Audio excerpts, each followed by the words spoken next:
Good afternoon, and welcome to the WEIM Regional Issues Forum. Before we begin, please ensure that you have your chat panel open by clicking the chat icon located at the bottom right of your WebEx screen. If you require any technical assistance, please use the chat to send a message to the event producer. For Q&A, you can submit questions through the chat at any time. In the drop-down menu, make sure you select all panelists, then enter your question in the message box and click the send icon. All verbal questions will be taken during the Q&A portion at the end of each discussion. To indicate you wish to ask a question verbally on WebEx, click the raised hand icon at the bottom center of your WebEx screen. Please then state your name, affiliation, and your question. For those who are not on WebEx but on the phone-only line, press #2 to raise your hand, then please state your name, affiliation, and question. With that, I'll turn the call over to Josh Walter, the RIF Chair. Thank you. Thank you all for being here. My name is Josh Walter. I'm the chair of the Regional Issues Forum, I'm a sector representative of the EIM sector, and appreciate you all being here in person and virtually. Thank you all for your flexibility, and what hopefully will be a lively set of presentations and conversation associated with the topics on the agenda. So again, thank you all for being here. I would like to kick off the meeting by providing some time for opening remarks by both Chair Campbell and Member Decker from the EIM, or the Western EIM governing body, and then from there, kind of kicking things off into the bulk and meat of the meeting. So thank you all again, and I'm going to hand it off to Andy. Oh, to Chair Decker, excuse me. Thank you. And I just want to say thank you for letting me be here again at the RIF meeting. And a couple of just key things. It's unfortunate that we are under the COVID protocol once again. It must be something about California.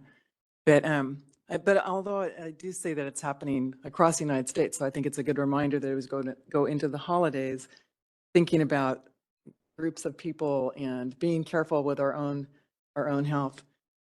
This is a really good meeting. You've got a great agenda teed up, so I'm anxious to hear how today goes. And it's unfortunate that there were more people signed up to be here in person, and many did decide to kind of forego being here, because I think the RIF is doing some really good work, and it's work that the governing body appreciates and also takes very serious consideration as we deliberate on things, or as we ourselves learn more about different things that are important to the RIF. So I want to thank you for that. Last thing I would say is the governing body does have a quorum here today. However, we've been given a permission, if you will, that we can be here in a quorum so long as the only participants are myself as the governing body liaison to the RIF and our chairman, Andy Campbell. So the other governing body members will not be participating except for in the listen only mode. And I just want to make sure folks are very aware of that. Thank you, Chair. Yep, I'll just add, thank you, Member Decker. I think covered it there, but I appreciate the opportunity to be here today. It looks like a great program. It's great to see just the vibrant level of activity and collaboration going on with the RIF. And so I look forward to this session. Thanks. Thank you both. Yes, it's been a great year of meeting and content from the RIF. We'll get a little bit more into the evolution of the RIF in the end of the meeting, but I do feel like on an overall basis, we have seen kind of some great steps in the evolution of the RIF this year, and very much looking forward to seeing how it evolves with the anticipation of the EDM tariff moving forward at some point during the new year. So thank you both for your remarks and for your attendance. It also is incredibly helpful for us and for stakeholders to see the level of engagement from the governing body in a very public and open way. So I continue to thank and applaud your engagement on the many issues that both the RIF and the CAISO bring forward on educational and decisional on an educational and decisional basis. So can't thank you all enough. With that, I'd like to kind of kick things off into the meeting agenda, and the first thing to take up is the kind of the final installment, at least for 2023, on the roundtable discussion. So we've covered this topic a number of times throughout the year, and this is largely coming from the recommendations from the Governance Review Committee, and this, what we hope to see in 2024 be the results of that. So, Meg, if you will, I appreciate your help, and I'm going to hand it off to Meg McNaught to cover the roundtable discussion. Good afternoon. Can I just do a quick sound check and make sure everyone can hear me okay? Yes, we can hear you. Great. Thank you very much. Good afternoon, Chair Campbell, Member Decker, RIF liaisons, CAISO staff, and stakeholders. And thanks, Josh, for that introduction. So during our September meeting, there we go. We had a presentation from the ISO regarding plans for updating the policy initiatives catalog and roadmap during 2024. And we also discussed the RIF liaison group's preliminary, yeah, that's perfect, thank you. Preliminary thinking on where the RIF roundtable discussion of stakeholder priorities might fit within the ISO's process. Today, I'm going to provide just a really brief overview regarding the RIF roundtable meeting. We spent a lot of time, obviously, during our September discussion on the roundtable, and this is just to provide a brief overview of next steps. So to briefly recap first the roundtable concept, as Josh mentioned, this is a new element of the EIM Governance Review Committee's various reforms adopted in their Phase 3 final proposal, which was approved earlier this year. The roundtable is contemplated to be an annual meeting organized and using procedures determined by the RIF to discuss stakeholder priorities for CAISO policy initiatives. And under the final proposal, the various sectors of the RIF are to specify and discuss various policy priorities and preferences and hopefully identify areas of consensus among the RIF sectors. Can we actually go back to the prior slide? Thanks. So just finally, the RIF is intended to be open to all stakeholders for participation, including through their sector liaisons, and the discussion might also include a representative from the body of state regulators. We can go to the next slide now, please. So as we talked about in September, the ISO has begun developing its timeline for the 2024 policy initiatives catalog and roadmap, and it's come up with a we also talked about in September a conceptual approach for the roundtable. It's my understanding that the ISO process for 2024 will now kick off with the CAISO's termed a level setting meeting, and that has been scheduled for January 30th. I believe it's on the CAISO calendar.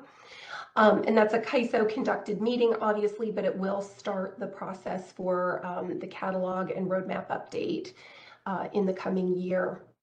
Subsequent to that initial workshop hosted by the ISO, the RIF will host the roundtable meeting on March 18th.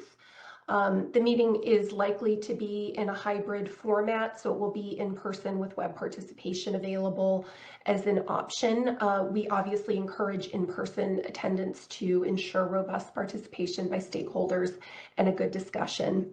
But we are holding that meeting that third week in March in conjunction with the scheduled EIM governing body and CAISO Board of Governors meeting. And we've included there, just for convenience in this presentation, an outline of what the ISO's calendar for the catalog and roadmap process will be in 2024. You can see that the roundtable fits in with the ISO's process quite nicely. And it's also my understanding that the ISO may host other workshops to deal with prioritization as well. So if we can move to the next slide. So as I mentioned during our discussion at the September RIF, to make the roundtable a success, it's really critical that we get stakeholder participation and engagement. To that end, and this is just a comment for the RIF members as a whole, your sector liaisons will likely be reaching out to you in the first quarter of 2024 to hear more about your policy initiative priorities and to seek feedback to inform the discussion at the roundtable meeting. We would encourage stakeholders to be thinking about things like the processes that the RIF might utilize to facilitate effective discussion on policy priorities, whether there are ways to improve the process for updating the catalog and the roadmap on an annual basis. Most importantly, for purposes of the roundtable, what your priorities are for policy initiative work in 2024 and looking to future years. And then finally, we are very interested in feedback for how stakeholders would like to participate in the roundtable, whether that's through direct participation, whether that's through conveying feedback to your sector liaisons, or some combination of those items. So if you have, just to close out, if you have any views regarding any of these topics or others related to the roundtable, please don't hesitate to get in touch with your sector liaisons. Our contact information is all available on the EIM Regional Issues Forum webpage, and we are eager to hear from you. With that, we can move to the next slide, which I think is just to close things out here. I am happy to answer any questions if there are any from the liaison group or others in attendance at the meeting regarding the roundtable process. But just to reiterate the main takeaway, we are looking at March 18th for the first roundtable meeting, and we are very interested in hearing feedback from stakeholders as we prepare for that first meeting. Thanks. Great. Thank you very much, Meg. Appreciate covering that topic and that issue, and also want to emphasize to the participants on the call, as well as for those participating more generally in CAISO stakeholder processes, that we very much rely on feedback, right, in order for the sectors and the sector liaisons to effectively communicate the issues associated with your particular sectors or your particular positions.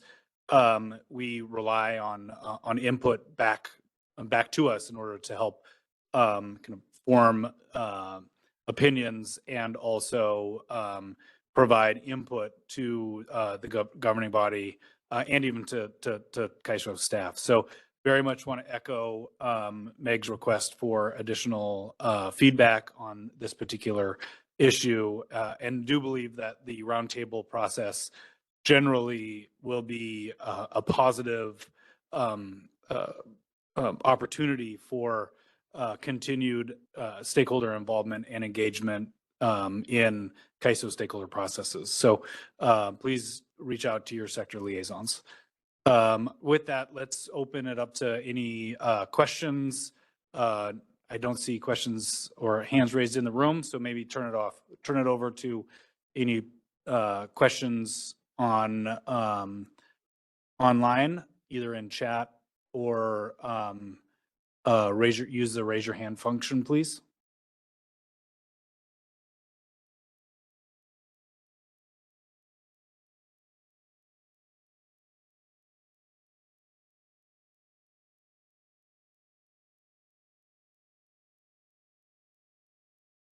Okay, seeing none. Thank you again, Meg. Thanks, everyone. Moving on to the next item, the bulk of the meeting here is centered and focused on transmission planning impacts on Western markets. And, you know, of course, it doesn't seem right to not have a transmission topic in 2023 at an open meeting. So to maybe finish off the theme of the year, at least in the Western markets, Western energy kind of hot topics list, we are going to continue to talk about transmission. I would like to introduce Vijay Satyal and Doug Boccignoni, the member liaison, the RIF liaisons that helped put together this panel, and would like Doug and Vijay to take it away. Josh, hello everybody. I hope I can be heard. I can see the thing beeping. Yes, we can hear you. My voice is coming through. Great, thank you. And I'm not on video, which is fine with me unless I'm supposed to be.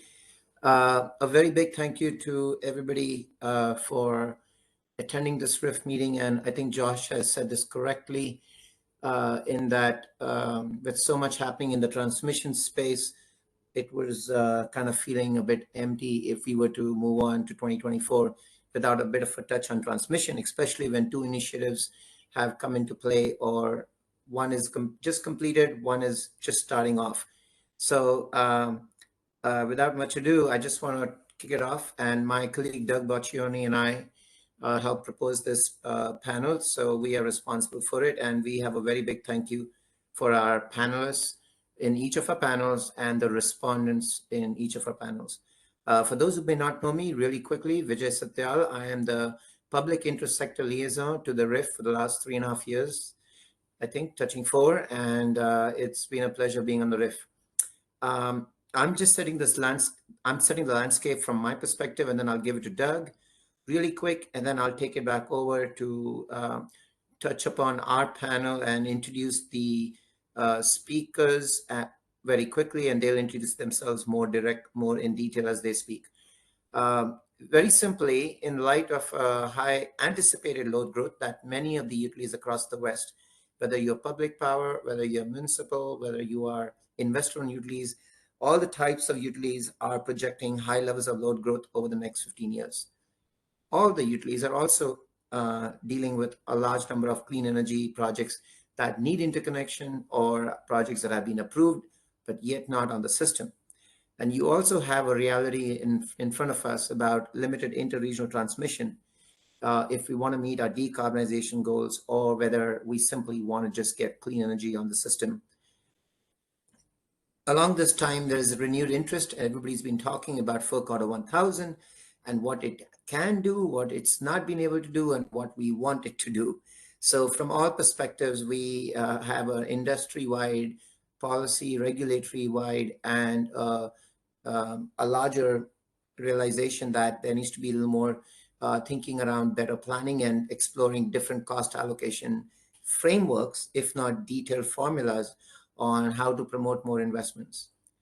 Come along last year, Western Interstate Energy Board and the coalition of state policymakers and regulators wanted to explore transmission issues in their own way. And so welcome to the two initiatives. One was the WSTI, that was work initiated and led by GridWorks for the states, the Western states coalition, part of the Interstate Compact, and then the more recently initiated Western Transmission Expansion Coalition effort that includes a host of utilities and PPA and others. And I'll let Sarah Edmonds speak to that. Anyways, both the efforts are touching on transmission planning. They both have similar goals to explore and evaluate better ways for transmission planning and transmission structures to be built, but they also have different priorities and different focus they're coming in from. The good news is this panel, we're very grateful to have Matt Tizil and Sarah Edmonds, but having also Cal Iso and Michelle Beck representing the consumer perspective. So I'll stop there and give it to Doug, and then I'll come back again. Thanks, Vijay. I'm Doug Boccignoni. I'm president of Flynn Resource Consultants. and one of 2 consumer-owned utilities sector liaisons. Just to give you a preview, after we have the discussion of the transmission planning initiatives, we're going to take a short break, and then we'll come back and have a discussion of the various market studies that have looked at estimating the value of the transmission that we have today and are planning for the future. And during that panel, we're going to discuss key findings from the studies, impacts on the participants in the study, and their views about what we should do moving forward. So I'll stop now, hand it back to Vijay. Great, thank you. Allow me to please thank our panelists who've been very gracious to give time when I think we all verbally, remotely and in person will agree there's a lot going on in everybody's schedule with multiple initiatives underway, but I'm going to very quickly first let Sarah Edmonds, Matthew Tisdale, Michelle Beck, and Daniel Mills from Cal ISO introduce themselves. And then the sequence of this is going to be Sarah Edmonds and Matthew Tisdale will cover the WTEC and WSTI efforts. And then we're going to hear from Cal ISO on their perspective to this. And then Michelle Beck on from what's important from a consumer advocate perspective.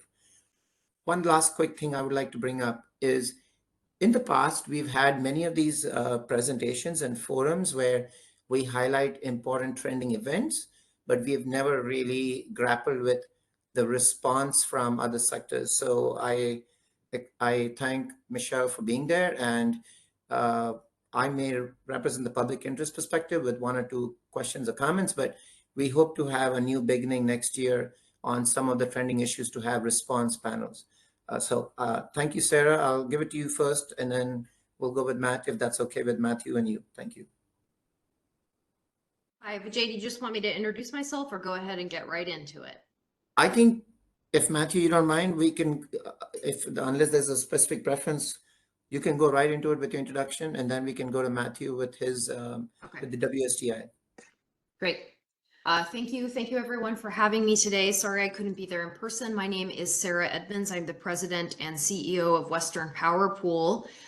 Usually I'm on the circuit to talk about Western Resource Adequacy Program, but not this time. Today I'm here to talk to you about an effort in the West referred to as the Western Transmission Expansion Coalition, sometimes called WTEC, or soon to be called WestTech. The WestTech effort really started with some conversations up in the Northwest, reflecting on the need for an industry-led effort to look at transmission in a way that's really different than the way that we do it today. There are a lot of feelings and growing concerns that the existing processes we use across the West to look at transmission and to plan for transmission for various reasons have come up short in terms of identifying new transmission solutions that will deliver our reliable energy future. These conversations led to the idea of the WestTech concept. A small group of companies of all different kinds began these discussions in the Northwest, but early on in those conversations, when it came to the Western Power Pool potentially facilitating the process, my question and concern was, if this is transmission, it really needs to be as West-wide as possible. So recognizing that it started in a certain region, what can we do to really expand the geographical scope of this and obtain an answer for the West reflecting the inherent operations and physics of transmission assets? And so we launched a concept paper, which we put out on the street October 2nd. It was just ahead of the CREPC conference. I'm happy to have Matthew here to talk with me today to partner in this conversation. Those conversations, GridWorks recommendations to Western states, and the concept paper really came together at the CREPC conference and sort of led to the trajectory that we're headed in today. When the concept paper was published, we asked the region for comments in response. So that paper is basically on the Western Power Pool website, as are, in fact, all of the comments that we received October 31st on the paper. So if you haven't checked those out, just go to Western Power Pool and look up the program page for Western Transmission Expansion Coalition, and you can take a look at all the comments. We are working on a way to summarize those. Also, I'll talk in a few minutes about plans for the future and how we plan to talk to the region again about our next steps and what we're doing in response to the comments that we received. Thanks, Vijay, for the link. I want to go back to some of the beginning ideas for this. In our paper, we talk about the need for West Tech to be different, to be inclusive, and to be expedient. And those are not necessarily 3 words that you associate with the transmission planning practices that we use in the West today. And particularly, I am referring to the transmission planning that goes on outside of organized ISOs and RTOs, which is a unique regulatory context for sure. Outside of those areas in the West, you have Northern Grid, which Western Power Pool has also been facilitating the Northern Grid Regional Planning Organization for some years. And you also have West Connect. Again, those processes are in response to FERC compliance requirements. There are various procedures that need to be followed as part of those. There's also discussion as part of what FERC requires of cost allocation.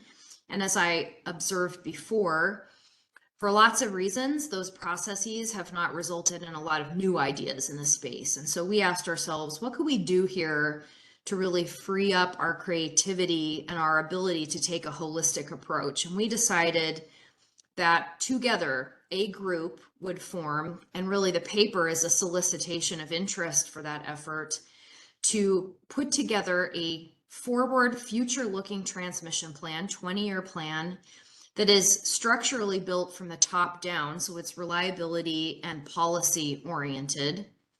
It has the ability to take into account what we need for reliability, but also what we need for public policy objectives.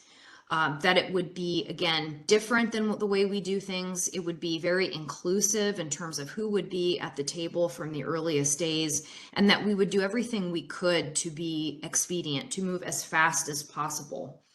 That concept paper also had some ideas for how we would structure participation in West Tech. One of the key kernels of the idea was a steering committee, and there were various entities proposed for that steering committee.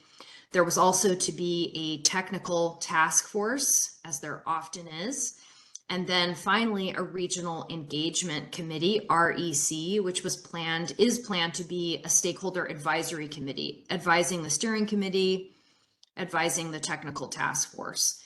And also important to this effort and fitting well with the different approach, instead of the transmission owner engineers doing all of the analysis, which is pretty much what we do today with the help of staff at the Western Power Pool, at least for Northern Grid, we propose to use an independent consultant for this process. That's pretty different for us, at least based on the past. We got a lot of comments in response, probably over 30 comments. Most of the comments, I would say the far majority of the comments expressed pretty tremendous support for the effort, for what we're trying to do. Again, the real end goal here is an actionable transmission plan. It is not in scope to look at cost allocation. We decided intentionally the cost allocation is kind of one of those things that has really chilled conversation in the West around transmission planning. If we took that off the table for the West Tech effort, what might we find in terms of creative ideas? Not disagreeing that that's an important issue. And in fact, I or Matthew can talk about other ideas for looking at cost allocation issues, but really focused on an incremental approach to adding value here, which is an industry-led transmission plan. What came out of the CREPC conversations, and which is so exciting to me, is that it became clear that there is this opportunity in front of us, that not only can industry and the various companies identified in the concept paper take the lead on putting together this plan, but we can also partner with Western states to do this work. The GridWorks recommendations to the states had a lot of alignment with what we're trying to do in West Tech. And I would say so far we've had a set of very productive conversations and also actions which are headed towards, at least in my view, a pretty unprecedented partnership in transmission planning between industry and also with states. I should also add that the paper emphasizes that another important element is the inclusion of tribal interests and perspectives. I would say those conversations are still forming, so no specifics yet on that, but I did want to emphasize that the paper recognizes that states and tribes have their own unique roles. They have special places in the conversation, and that needs to be recognized in the final structure. So since we've put the comments on the street, lots of comments have come back in. Again, I said, for the most part, very supportive overall.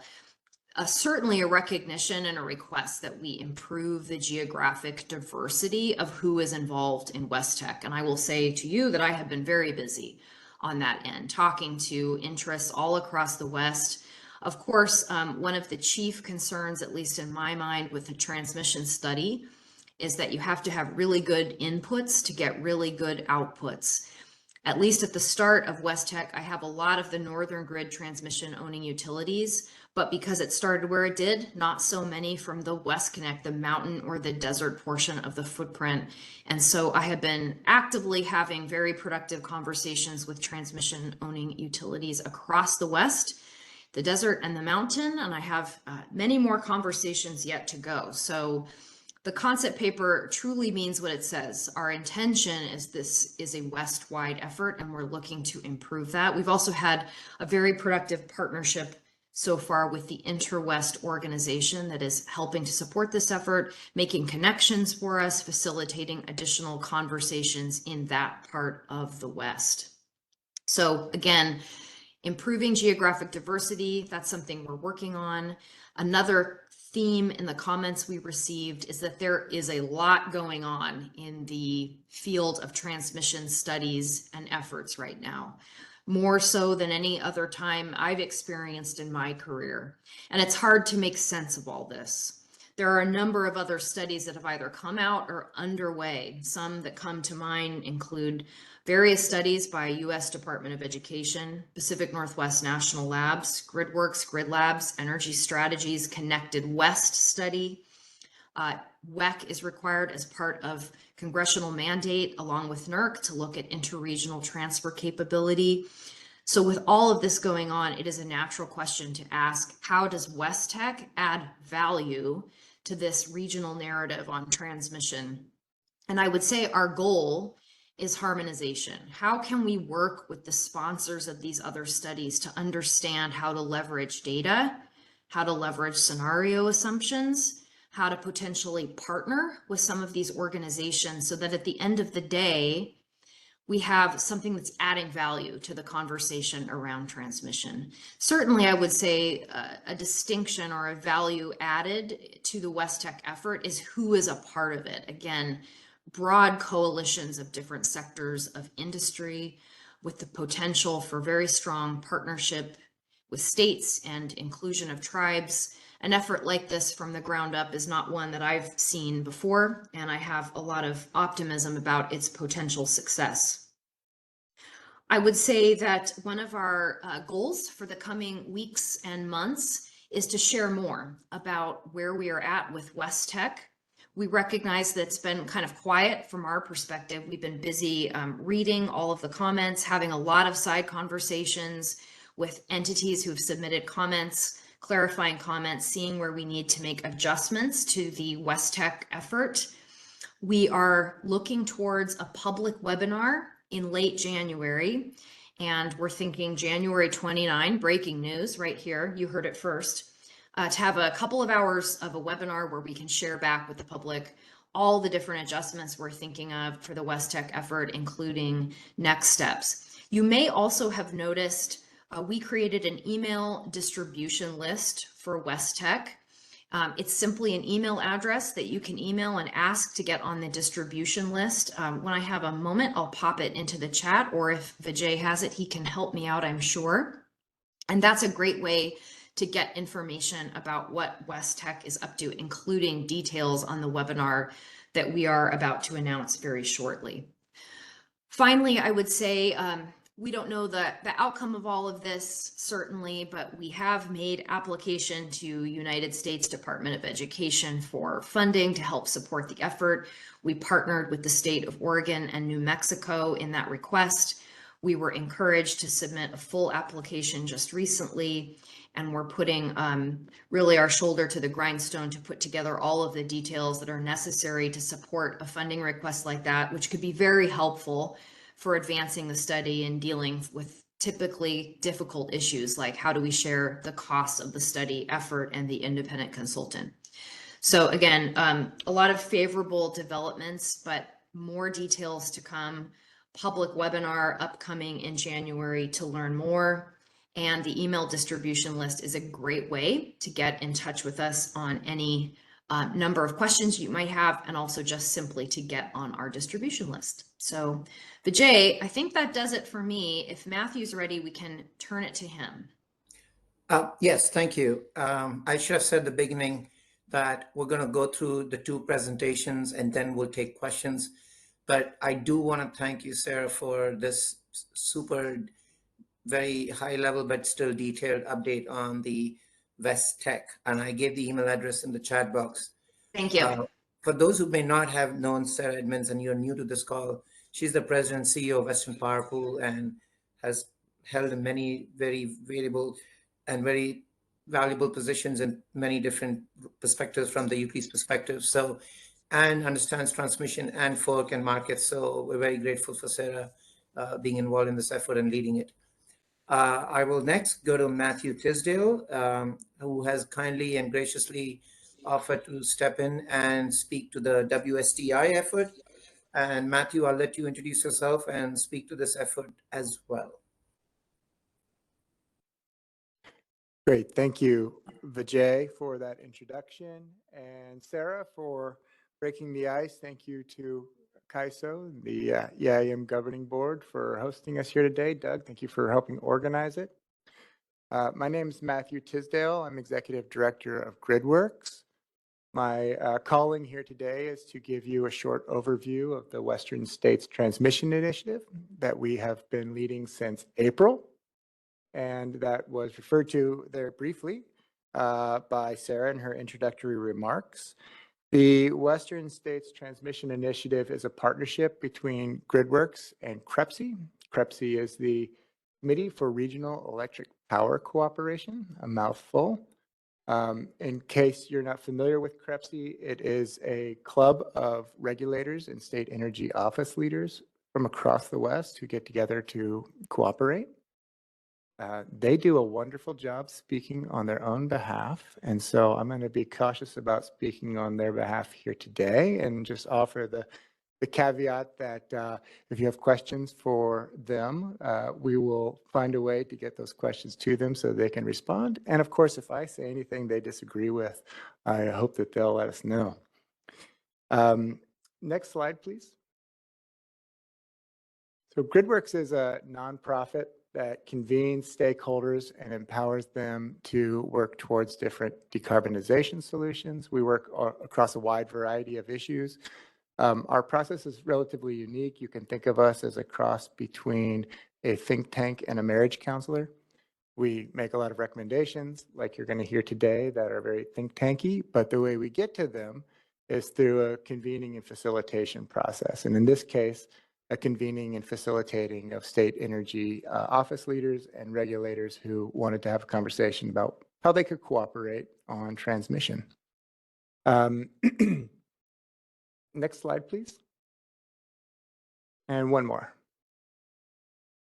My apologies in advance to the slide operator. I'm going to be skipping around a little bit. So what is the Western States Transmission Initiative? Partnership between GridWorks and CREPC. Our focus was on transmission planning and cost allocation. We asked some pretty fundamental questions of one another. Is the current approach to transmission planning and cost allocation in the West sufficient? What changes might be helpful? And what is the appropriate role for state provincial leaders and regulators in those changes? The process included, I'll give you a little bit more detail on this, but extensive interviews. We interviewed over 40 different organizations with an interest in transmission across the West, including government officials, utility leaders, NGOs, tribes, and a wide range of advocates.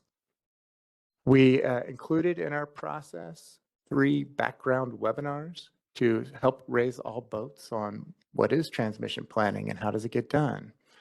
What are some of the transmission planning studies that are going on telling us about our needs for transmission in the West? And what is cost allocation and how does it get done?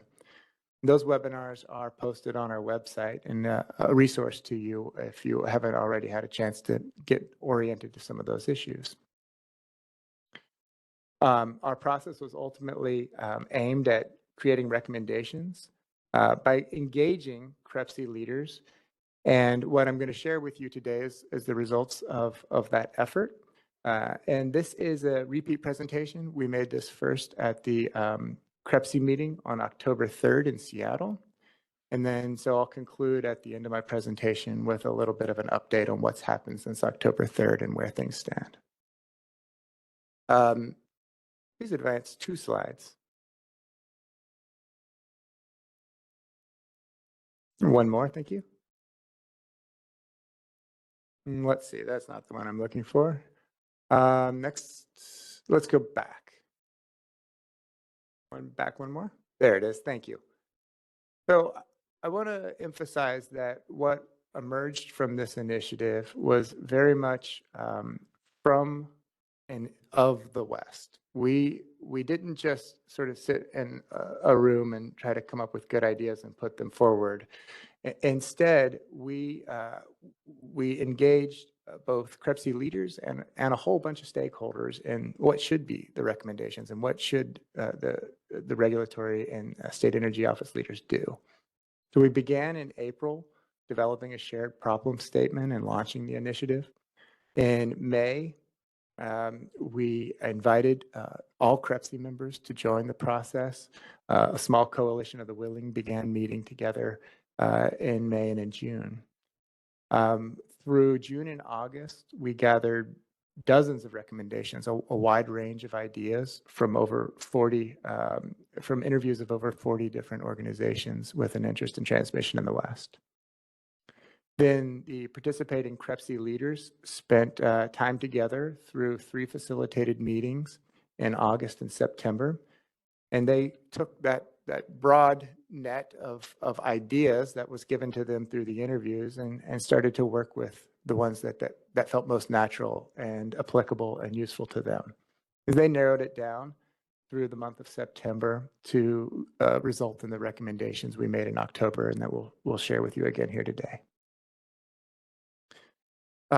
If we could, please advance to slide 22. These slides are available on our website and I have a bunch of background information in case folks want to get there. So these were the recommendations that the commissioners that participated, the commissioners and state energy office leaders participated, came up with. First was to form a CREPC transmission working group. CREPC as a committee on cooperation has various working groups and committees that deal with all kinds of topics. They've never had one on transmission.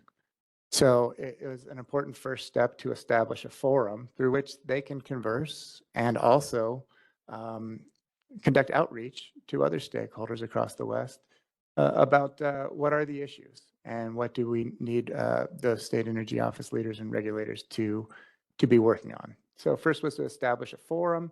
Second was to seek through Department of Energy funding to hire staff and consultants to support that working group. That funding request is ongoing and expected to be approved in January. Second was to focus on identifying interregional transmission projects.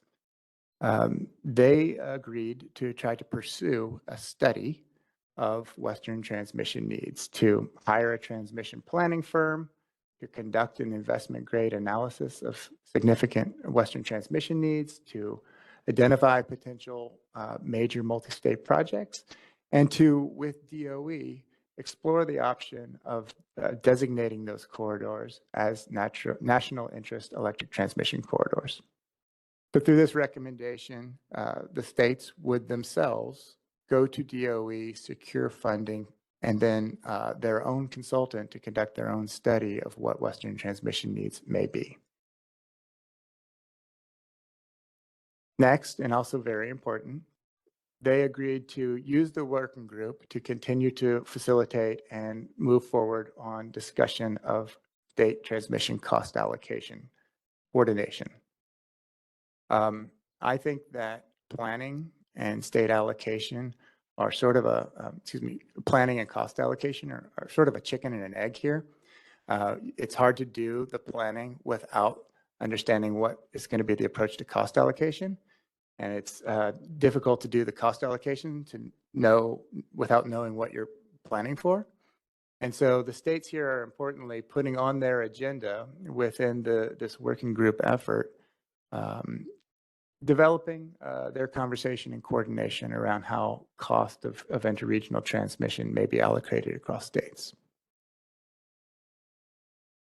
Next, and finally, would be to host a regular transmission conference, multiple stakeholders, including provincial state government participation, and then examination of different issues facing the transmission grid. So those were the recommendations as they were presented by GridWorks in October. And I just want to provide a short update on what has happened with the initiative and as a result of these recommendations since then. So first of all, as we just heard from Sarah, the West Tech initiative has emerged in parallel with WESTI.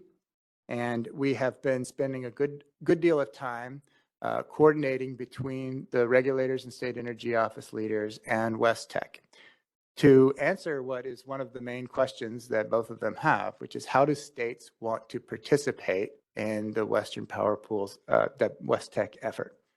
The WTech folks have been very good and patient about asking that question of states, and the states are working together to try to give them that answer.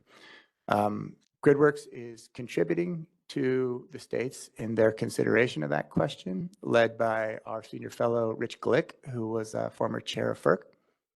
And that work is ongoing. So states are deciding how they want to engage in West Tech. I want to confirm that the recommendation that they set up this CREPSI working group to have this ongoing forum was considered and adopted by CREPSI on October 28th. And they're expecting to have their first meeting, I believe it's January 12th. Don't quote me on the date, but mid-January, we will have this official CREPSI transmission body up and running. So that's a good step and on the way. And last but not least, on the cost allocation side, the states have applied to DOE and expect to be funded in January for a independent consultant to support their work on cost allocation, to present them with a framework of different approaches to cost allocation that are used in other jurisdictions, and to begin and enable their conversation among the states about how they might want to approach the issue and what they may consider adopting. So as Sarah mentioned, the WTech effort, the West Tech effort is very much focused on the planning, and they've left cost allocation purposely out of scope, whereas the states have kept that in scope, and they are very much focused on that and staffing up so that they can be informed and have the conversation that they need to have about that. So this is, I feel, a good bit of progress on coordination across the West on transmission that has all emerged in just about 6 months. GridWorks is grateful to be able to contribute to that. I want to acknowledge and thank a lot of other folks who have, especially Sarah on the West Tech side, but also our friends here at CAISO who have been leaders in this area and have, I think, been patient in their prodding of the rest of us to have these conversations and make progress on these issues as well. So I want to acknowledge and appreciate all of you. I hope we'll have plenty of time for discussion and questions. Happy to fill in on any of this overview that we maybe had to skim over. But thank you for the opportunity to share. Thank you, Matthew. That was very helpful. As you said it very well, you've already presented this through Richard Glick and your team member at the WIRAP CREPSI meeting in this recently in September, but it's good to have this being a refresher for the larger RIF community where some of them may not have attended the RIF meeting. But what I also appreciate is you're trying to clarify where the West Tech effort is headed versus where the CREPSI effort is going to head through Western state regulators and the governor's offices. So thank you for that. I'm sure people are starting to have questions, but I would like to hold the questions back if you all don't mind and move to, I'll let Michelle and Daniel pick who wants to go first. If Danielle for California ISO would like to speak first and then Michelle respond. I just want to honor Michelle's time commitment. Luckily, she's still with us for the next 45 minutes. So I leave it to both of you to decide. Thank you. But please introduce yourselves when you start speaking. Michelle, I'm happy to defer to you if you want to go first.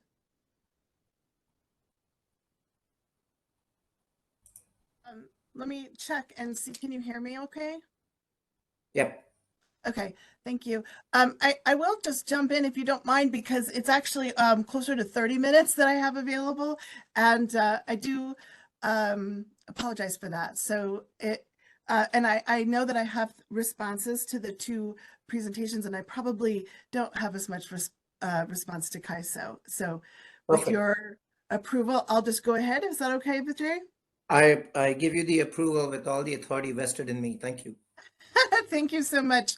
And thank you, Vijay, very much for inviting me. And I guess if this is the first time that you're having a sector response, I hope I do it justice. It's awkward from the phone here, but hello to those in person, those on the phone. Thank you for allowing me on the agenda, to the RIF liaisons, to KAISO staff, to members of the governing body. I want to say it's nice to see you. I don't really see very many of you, but it is nice to be with you remotely. So I am Michelle Beck. As you heard, I'm the director of the Utah Office of Consumer Services, and we are the consumer advocate in Utah. We represent residential and small commercial customers. Some of you know me because I'm in other forms as well. I'm not going to recite my resume for you today. Again, I wish I could be there in person, and I further apologize that I actually have a hard stop on my availability. So I wanted to just give an initial response, and then I would welcome additional questions or dialogue after that. So first of all, I'll start with the West Tech, which is new to me. I've been calling it W Tech. So I'm going to follow Sarah's lead. Like West Tech, it has a nice ring to it. And one excellent. So one thing I want to share with you is that I know that a lot of you kind of see consumer advocates in a less than consistent manner in regional matters, and I want to let you know that that's that we're disappointed in that as well. In many cases, we do have to prioritize our state work, and then we're small, and so we try our best to coordinate with each other and collaborate to make sure all the different consumer rep kind of positions get filled. And we do now have monthly meetings for that include the majority, maybe all, of the consumer advocates in the West, in the Western interconnection. So I am hopeful that will give us a little bit more. We can leverage kind of our collective resources. And one nice thing about the initiative, the West Tech initiative, when it was announced, is that we were able to work together. And thank you to Cal Advocates who drafted the response. And so you'll see it listed on their on the WPP website on the West Tech page as Cal Advocates comments, but they were signed by a large number of the consumer advocates in the West. So it was a nice opportunity for us to test our ability to come together and collaborate in filing some joint comments. And in a nutshell, I would say that as consumer advocates, we strongly support the independent study and also the intention for transparency. And both of those concepts came through loud and clear in the concept paper. And we were grateful to have some follow-up discussion directly with Sarah as well. You'll see in our comments, we made some minor recommendations to further improve transparency and strengthen the independence, but those are the two primary concerns of ours, and those are major elements of the West Tech proposal. So we were really glad to see that. We strongly support those two elements, and we're also grateful to be included as a sector in the ongoing work that's envisioned by West Tech. Now, I'll speak just briefly to the WSTI, the Western States Initiative, and say that we understand it's in a different place, that it's moving forward into this this CREPC working group, which of course is going to consist of commissioners, public service commissioners, and energy office officials. But when we read through that paper, it did raise a few concerns for us generally as advocates. So first of all, we noted that the emphasis both in this presentation and in the one at CREPC of the wide variety of stakeholders that were interviewed.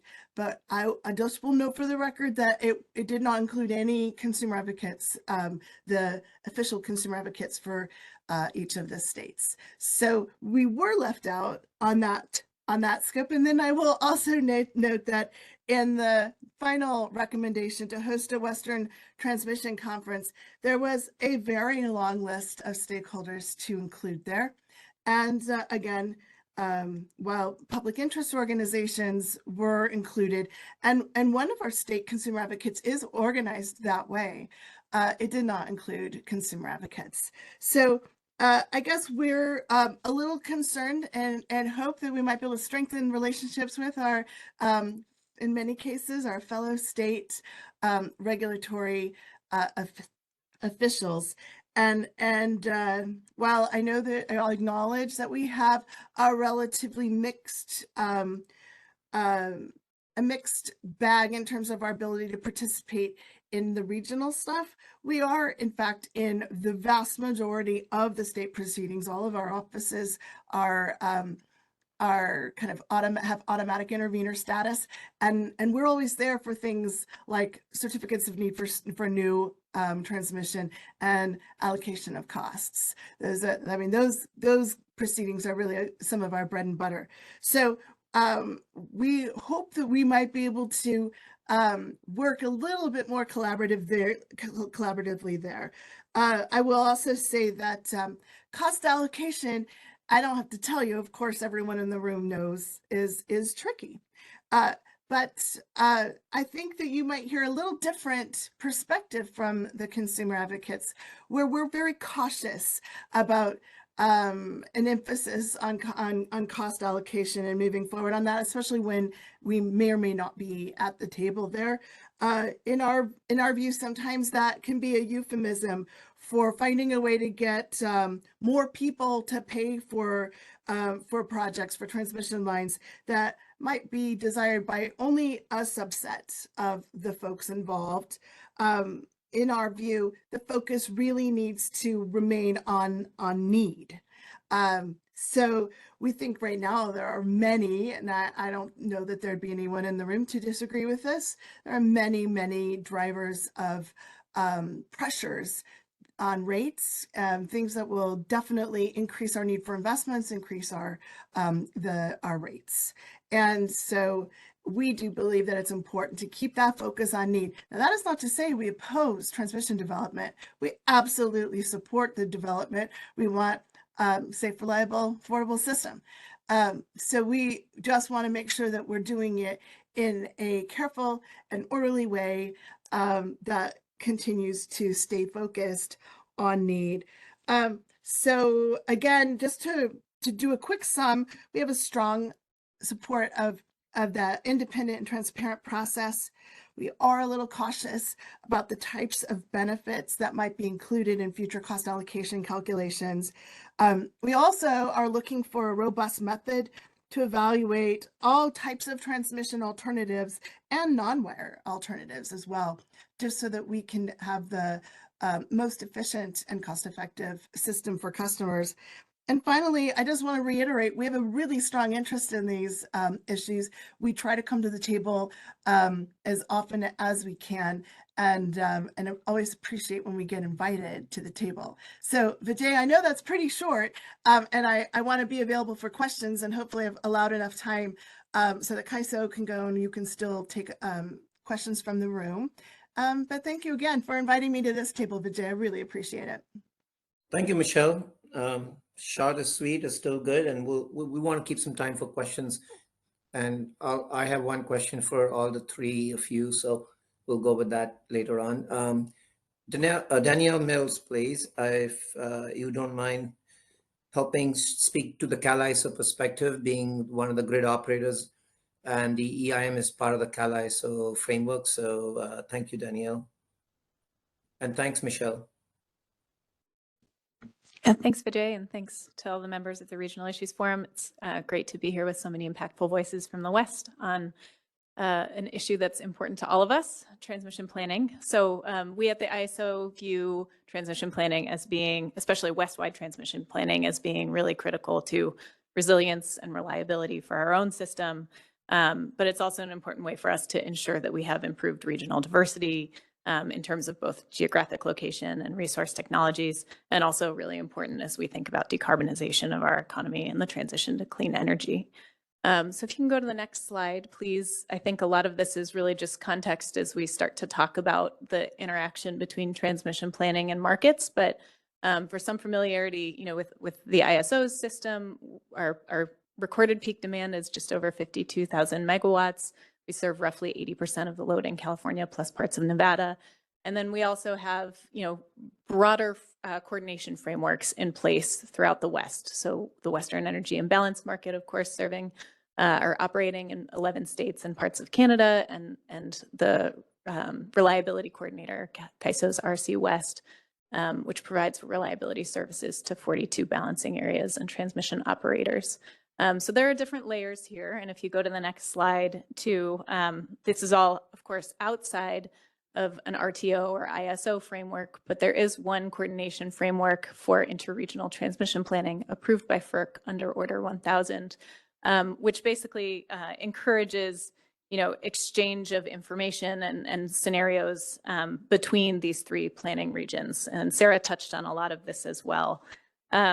This framework encourages coordination in the form of regular exchanges of information and provides a framework for cost allocation in instances where projects can provide some regional benefits, particularly in the context of an entity's policy or reliability needs.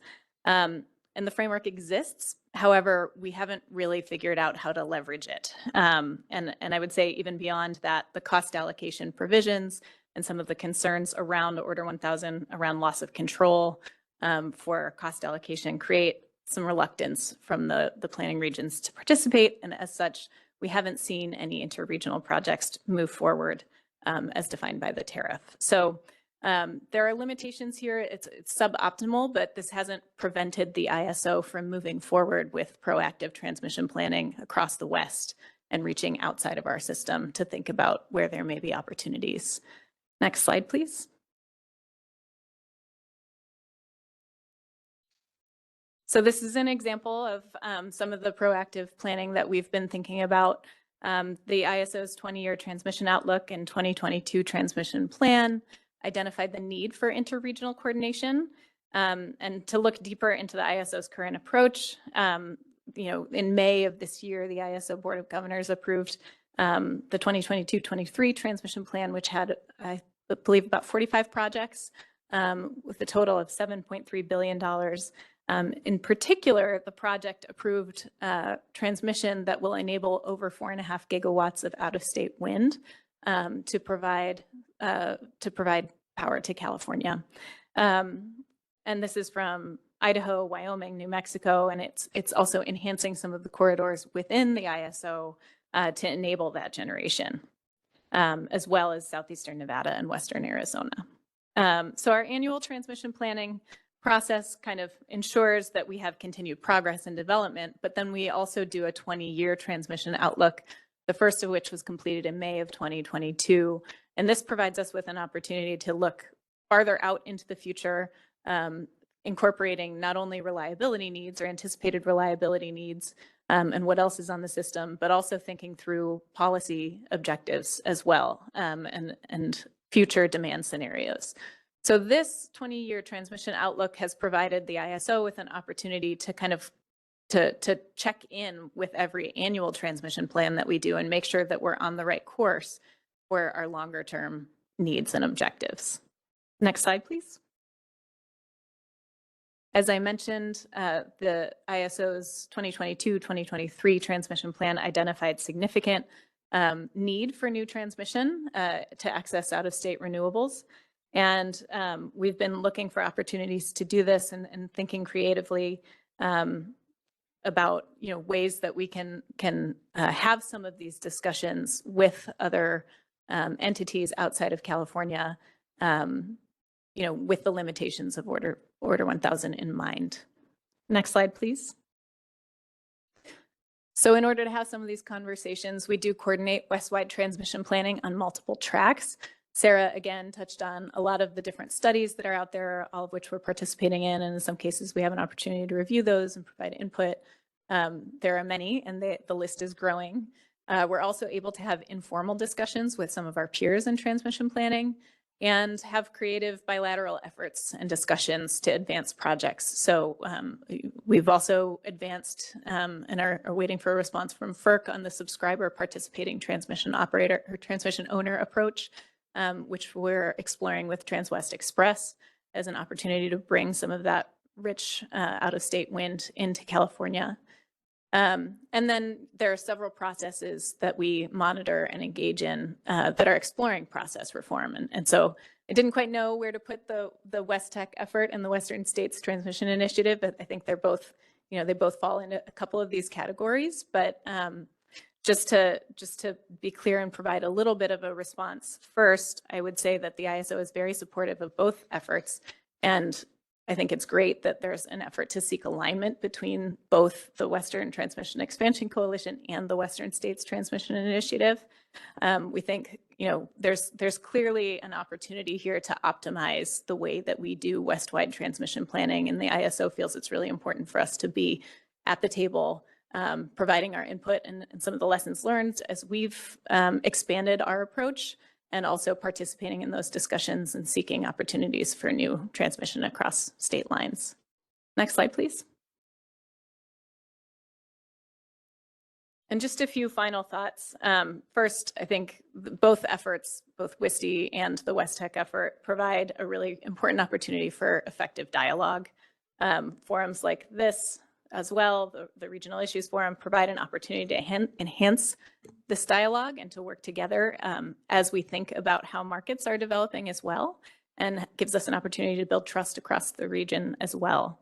Interregional transmission planning needs also to be coordinated with resource planning. In California, about a year ago, the California ISO signed a memorandum of understanding with the California Energy Commission and the Public Utilities Commission that tightens the linkages between resource planning, transmission planning, procurement, and interconnection. And so we're sort of working our way through that reformed process right now. But what it leads to is making sure that we're not caught flat-footed on transmission development and transmission planning when we think long-term about what the scenarios that we'll need for generation will be. So I encourage, that type of proactive planning. I think we're starting to see that discussion emerge, and that's really encouraging because we've found it to be really important for both reliability and policy purposes.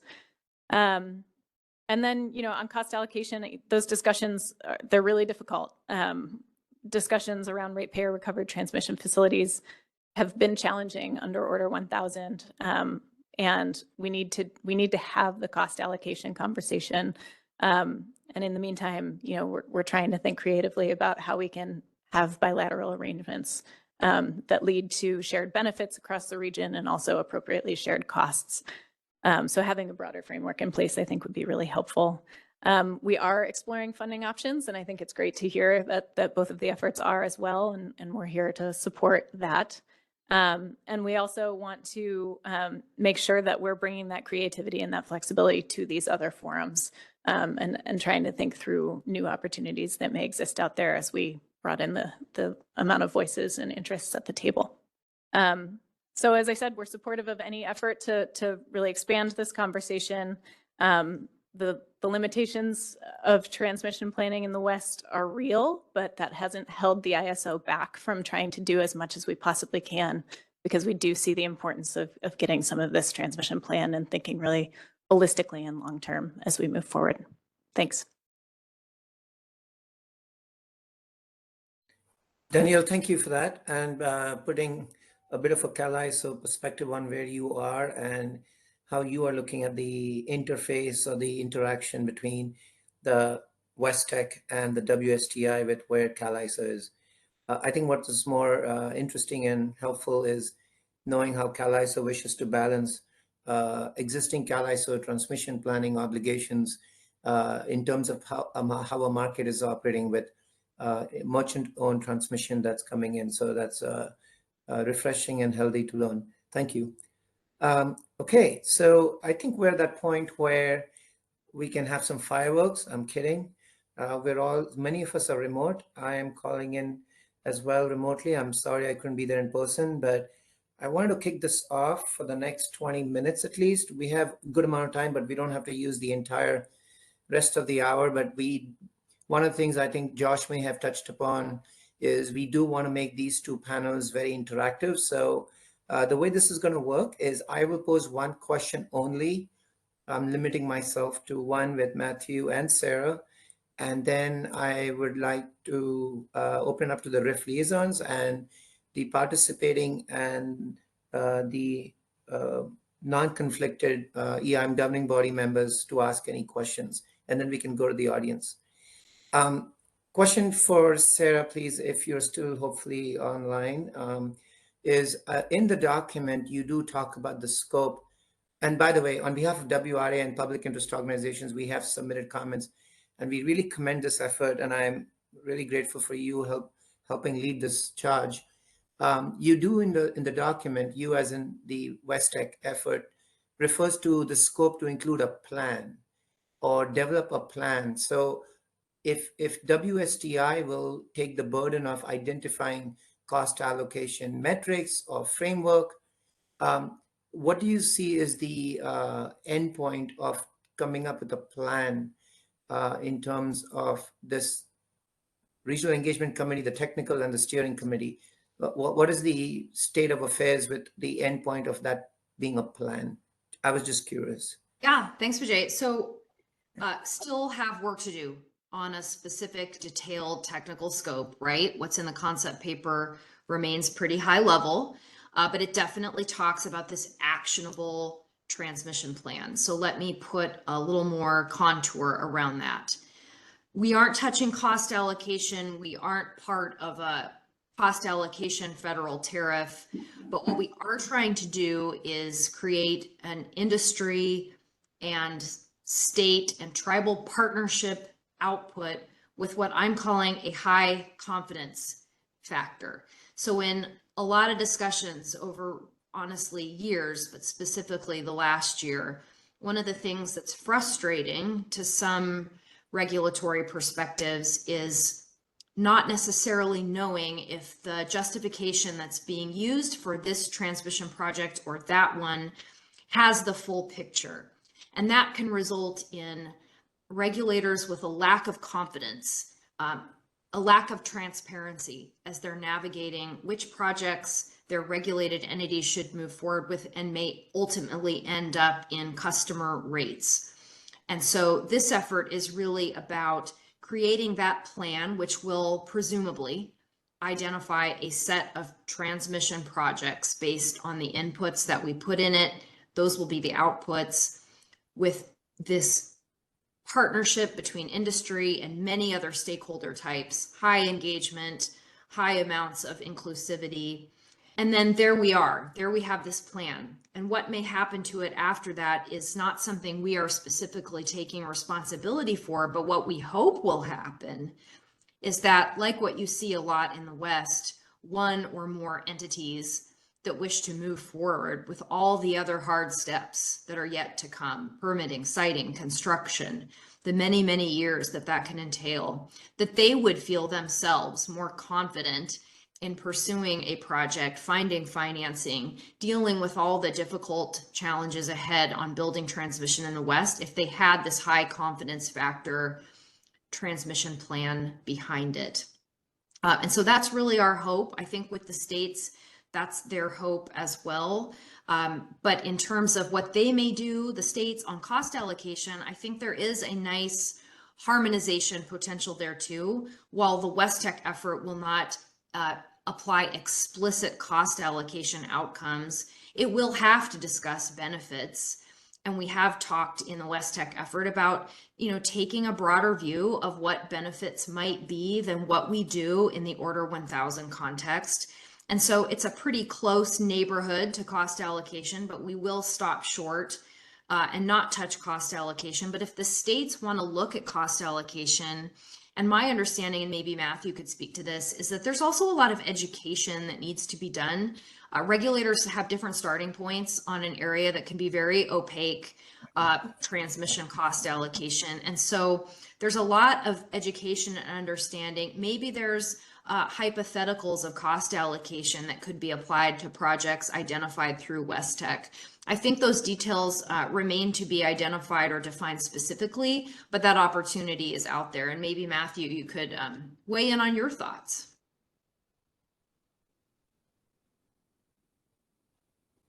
Yeah, thank you, Sarah. My thoughts on this front are cautious, commiserate with the level of risk and reward and cost allocation conversations. I think that the states are hardly a homogeneous population here. There's a wide range of perspectives among the states about the risk and opportunity and understanding and breakthrough and progress on cost allocation. I think they need time to have that conversation, and they have committed to having it, and they have identified contractors to help them, and they have asked for money to support that conversation from DOE, and this is progress, and we want to celebrate that and recognize it. I also want to flag that I think that, as I mentioned before, cost allocation and planning, they need to be sort of moved forward together in a chicken and egg type fashion. The greater we understand what we're planning for, what transmission line or what portfolios or bundles of portfolios we're talking about, the more we can be specific about cost allocation. And the more we're not specific about cost allocation, the more likely we are to get to greater specificity about what transmission lines we're talking about here. We're trying not to break the egg with the chicken. This analogy is going to fall down at some point. Maybe it already has. But the two have to kind of go, it's like a bit of a three-legged race. We have to move the thing together in a forward motion. The last thing I'll say is I think that it can be done. We look heavily towards the organization of MISO states as a success story in this regard. This was a group of states who were unproductive for many, many years in talking with one another about what transmission lines do we need as a region? What are the benefits to us as a region? What are the ways that we could share the cost on those benefits? With determination and persistence, they were able to do that. And they now have the multi-value project cost allocation gold standard that we are looking at very closely in the context of the West. And I hope will continue to be, if not the nuts and bolts of a solution for us, at least a reminder that this can be done, and it has been done in other regions, and the benefits are worth the effort. Thank you, Matthew. First of all, thanks to Sarah for that very clarifying and eloquent way to communicate what you're trying to attempt to do right now, and to Matthew for a pretty high dose of optimism. So thanks to both of you for your answer to my question. I do have a follow-up comment, but I'm going to hold on to that because I want to stick to my commitment to have the first opening question. So I want to give it, and I could use the event organizer or Sienna to help us. And by the way, big thank you to Sienna with CalISO staff for helping put this event together and helping with the logistics with panelists. So between Josh and Sienna, I will look to seeing if anybody in the RIF community in our liaisons have questions for Sarah or Matthew or even Danielle or even Michelle, and then we will go to the audience after that. Thank you. And I'm still here just tracking. Yeah, thanks, Vijay. This is Matt Lacar, Pacific Gas and Electric, and liaison for the PTO, the participating transmission owner sector within CAISO. So I want to ask, related to the cost allocation, the sort of jurisdictional question, because my head gets a little sore thinking about this. So when we talk about states as the units for this, of discussion, the agents that are going to agree on a cost allocation, it feels wrong to me because as California, I think Danielle mentioned 80% of our load is within the state is in the CAISO. So 20% of California is not in CAISO. In addition, CAISO is FERC regulated. All of our transmission rates are set at FERC. So even if the state of California is a vital and important participant in the regulatory process for us, in theory, the state of California might agree to a cost allocation framework with the other states, and FERC might not accept that, or vice versa. That is to say, FERC might approve a CAISO approved cost recovery for a project that went through the CAISO planning process that involves other states or parties that the state of California might not be thrilled with. So I guess I'm asking from just a pure process standpoint, both of your efforts seem to be focused on, and probably rightly, on state regulators as the actors to convene Western interests to discuss these large multi-state transmission projects. I guess I'll put it as a question from a transmission developer standpoint, which not PG&E specifically, but any competitive transmission developer looking at one of these projects. I get that having the states buy in on a cost allocation framework brings down the risk barrier. But what's going to convince me that the $1 billion or more that I spend, constructing and bringing online a project is going to lead to a successful cost recovery via a mix of jurisdictions that may not all see eye to eye on whether, after the fact, those costs were prudently incurred, or whether, we chose the right route, or whether we considered the right environmental impacts, which has always been an issue for us in state, right? You have to go through a separate review with the state regulator to determine if the siting and routing of a transmission project meets the state's criteria. So those are all kind of risks that it seems to me can't be de-risked by this process. But I guess that's, so that's my question is this the right jurisdiction, or am I not thinking about it correctly? Hi, Matt. It's Sarah. Good to see you. I'll try. There's a lot, though, in what you're throwing at me, but here are my thoughts. Certainly outside of CAISO, you have transmission costs that flow through state rates. That's the jurisdictional reality of life in non-ISO RTO West. And so states have a lot to say about the situation. And the risk paradigm you're describing of multiple jurisdictions and risk of cost recovery is a reality we've been living all these many decades on transmission. And it places a lot of risk on whoever it is that's building and seeking to recover those costs, particularly for those transmission providers that are have multi-states, multi-jurisdictional. They can move forward. They have to negotiate with their multiple states to ensure that they've got no holes in that cost recovery. That's an issue that they've dealt with for decades without the benefit of any kind of unifying framework for discussion and collaboration for these states to understand one another. So I would say the direction we're headed, although I can't tell you if it will be more successful, is certainly an improvement over a lack of discourse and collaboration on an issue that puts a lot of risk in a place where a lot of companies won't tolerate that risk. And here you have us in an era where we have a lot of transmission need, but not a ton of projects underway. I know that the NARUC Joint Task Force, FERC and states didn't necessarily change the paradigm either, but I look to that and it reflects for me on the observation that it does have to be that kind of conversation.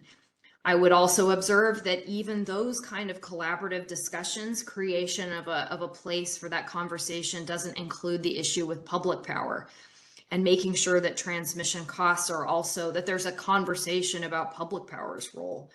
And so in my discussion with the Western States Group, we talk about that, and we talk about if they're going to create an activity around cost allocation, what can they do to include multiple stakeholder voices? Yeah, a great question, Matt. It's one that the states who were a party to our conversations took very seriously. And I think if they were communicating with me telepathically right now, what they would want me to emphasize is a heavy degree of humility here.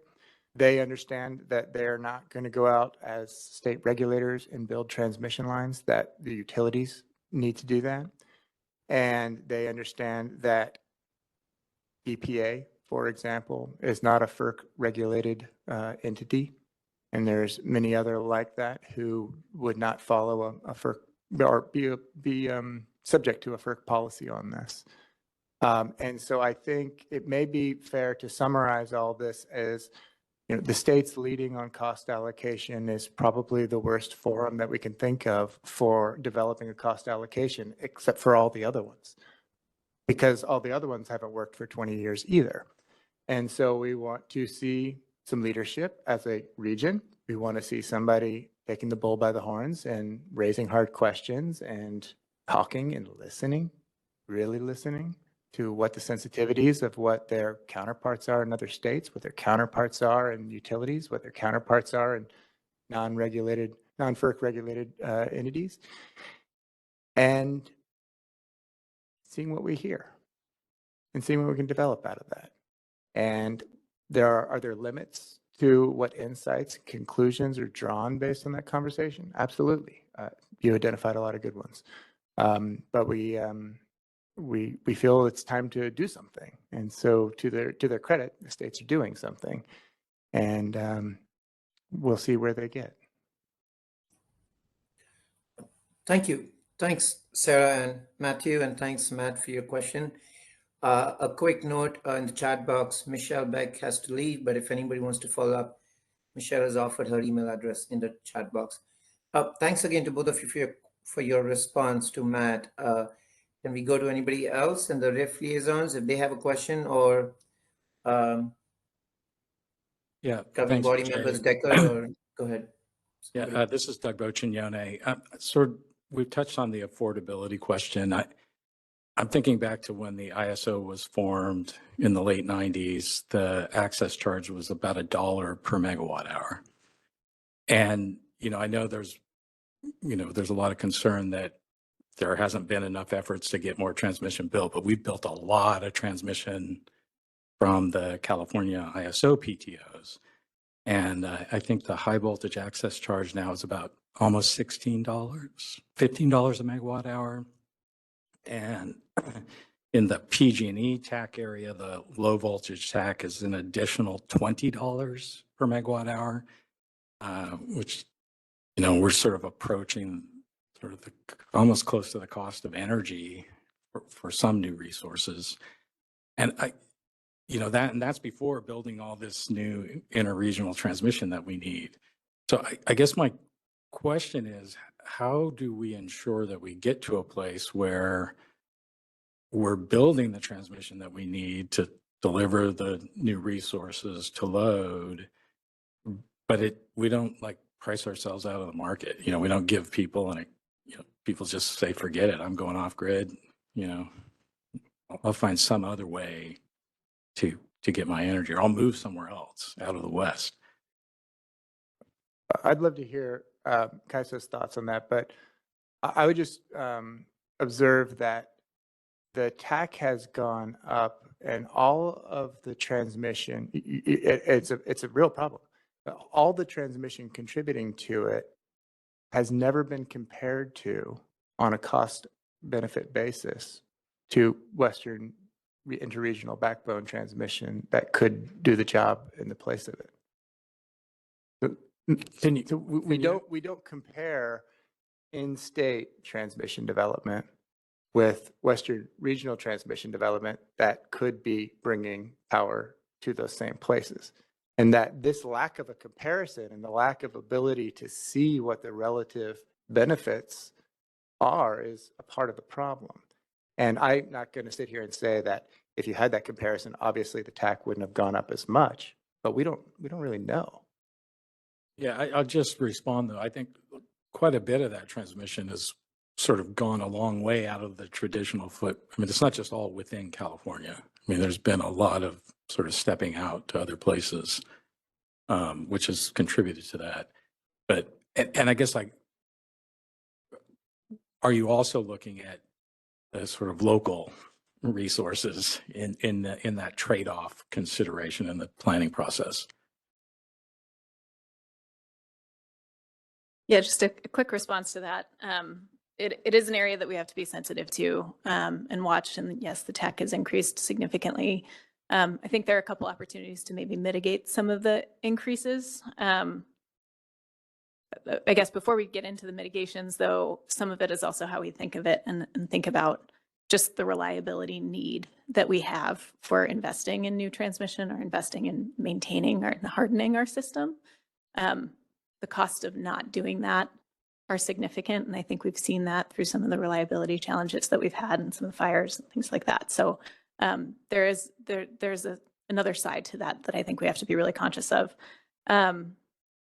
And then, you know, there are opportunities, I think, and that's what these conversations are for, to identify where there might be opportunities to share costs and share benefits. So I think the framework that we're living in now is sort of like, where can I find a benefit and how is that cost going to affect me? But I think the conversation needs to expand beyond that to where are there corridors that might have, you know, a benefit for multiple states or multiple transmission providers and utility service territories.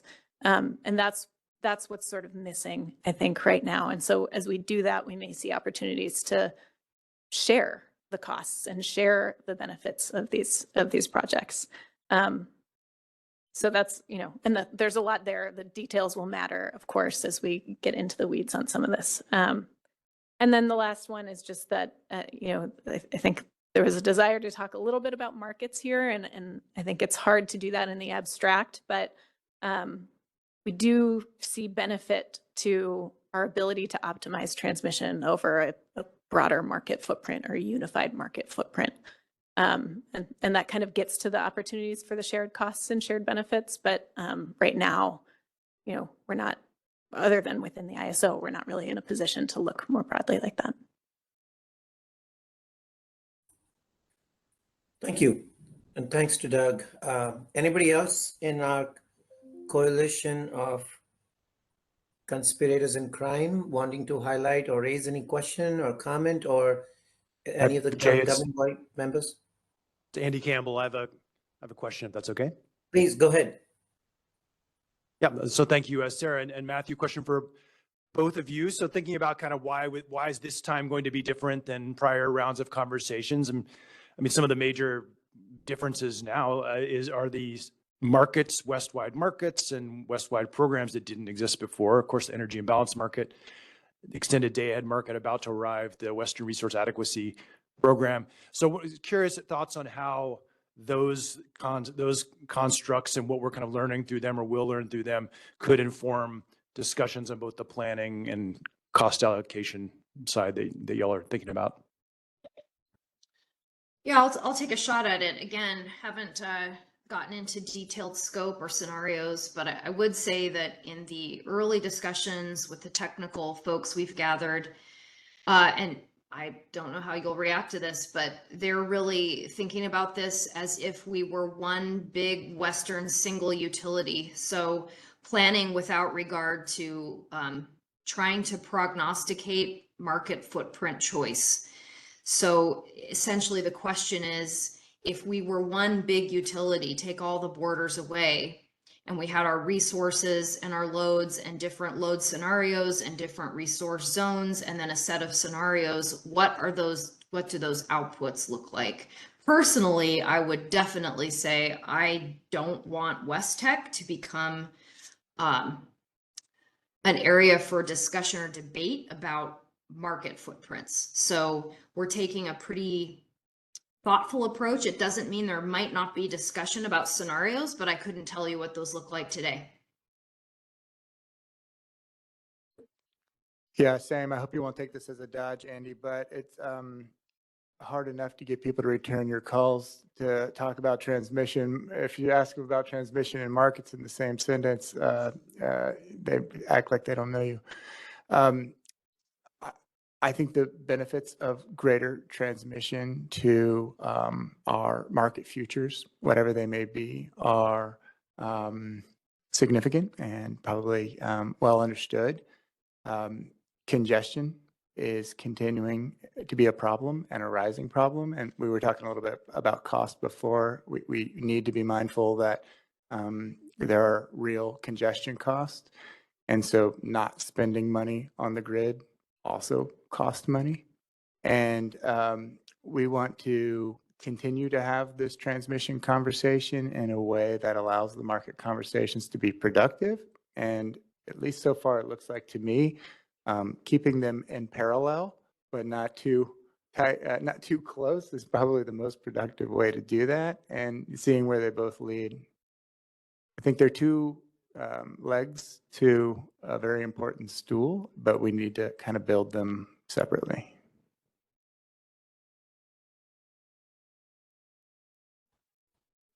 Thank you, Chair Andy.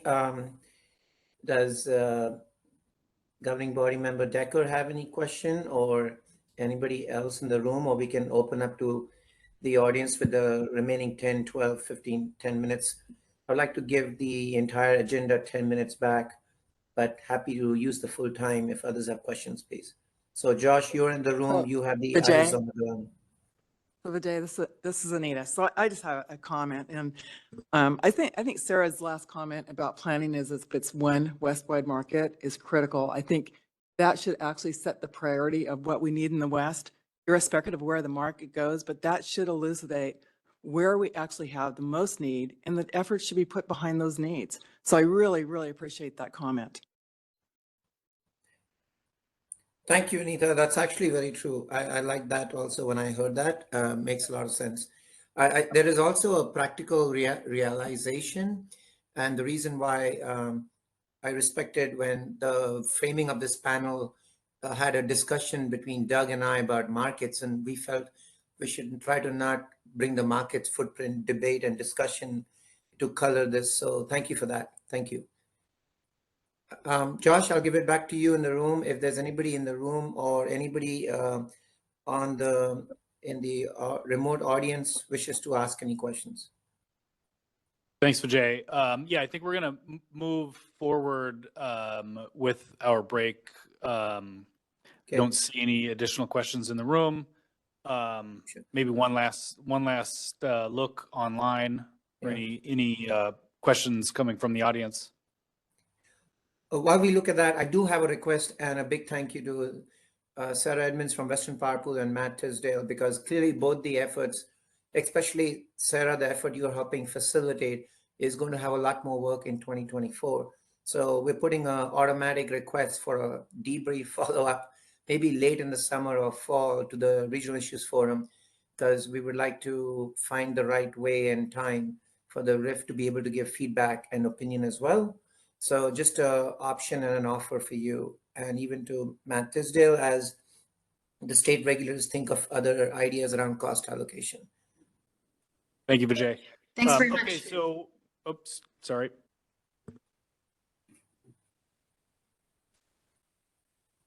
Sorry, I'm hearing things.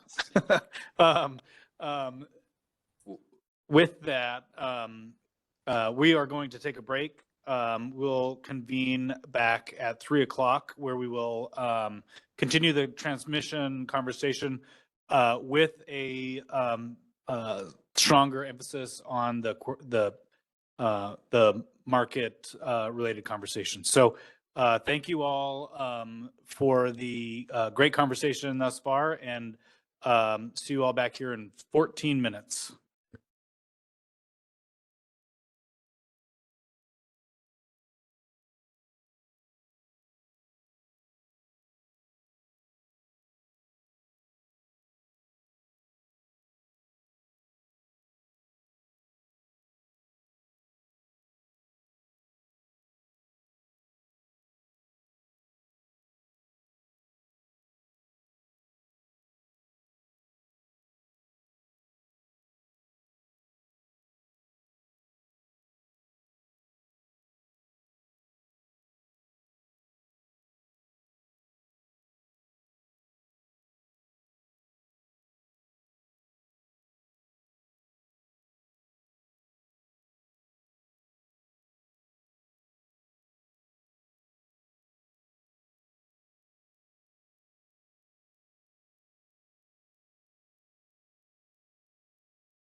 We're going to start back up in 1 minute.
All right, we are going to get going again here on the second half of the transmission panel. I'm going to hand things over to Doug to introduce his panel. Thanks, Josh. All right, we have a really good panel here. We're just following up on the discussion of transmission planning that I think sets the stage well for a discussion about how do we get the most value out of the transmission that we have. What I'll do is I'll start off with just brief introductions of all of the panelists, and then each of them will have either a brief presentation or brief discussion of issues that are important to them related to the market studies that they've been involved with. And then we'll have a conversation among the panelists, and we'll invite the participants in this meeting, both online and in the room, to ask questions and join in. So Keegan Moyer is the principal at Energy Strategies, where he leads work related to power delivery, transmission planning, and energy market analysis. And in addition to engagements that identify and evaluate energy infrastructure investments on behalf of clients, his clients include utilities, independent power producers, transmission developers, governments, and non-governmental organizations. Our second panelist is Kelsey Martinez. She's manager of regional transmission organization and markets at Public Service Company of New Mexico, which is New Mexico's largest electric utility. With more than 12 years of system operations experience, Kelsey brings a diverse perspective to the fast-moving evolution of Western energy markets. In her role, she's charged with guiding PNM's future market participation to allow for greater regional collaboration while ensuring customer affordability and reliability as PNM meets its ambitious carbon-free generation goals. A third panelist is Russ Mantefel. He is Director of Market Initiatives at Bonneville Power Administration. He's been the project manager for regional entities using BPA's transmission to join the EIM, and he helped negotiate and implemented the Coordinated Transmission Agreement between BPA and California ISO. He was the policy lead for BPA's EIM decision and managed BPA's SLICE contract. And Michael Wilding was hoping to join us. Unfortunately, he's not going to be able to join us today. He's from PacifiCorp.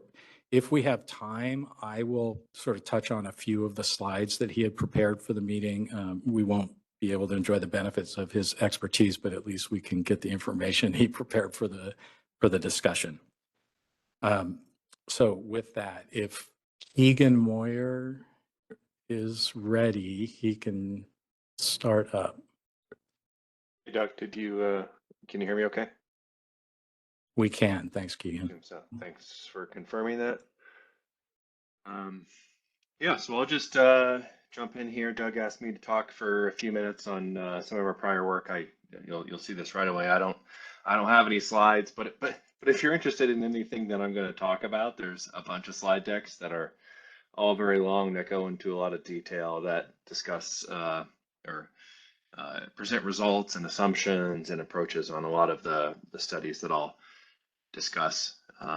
So Doug asked me to talk about energy strategies experience performing market benefit studies and some of the key outcomes that we've gleaned from those. So first of all, for context, our firm's done a number of studies over the year. I kind of put them in two buckets. One bucket would be, I'll call these regional assessments. Typically when we do these, we're modeling, the entire interconnection, evaluating broad benefits across a really expansive and complicated region.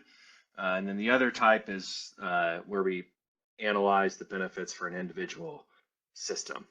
These are done with two different types of models and have different modeling nuances, but the studies that I'm going to talk about today are primarily those regional assessments. So the first one that I'll mention that some in the audience might be familiar with is the state-led market study, which our firm completed and published in 2021, a result of the DOE grant with engagement of all of the Western states that had the goal of evaluating the benefits of expanding generic organized electricity markets.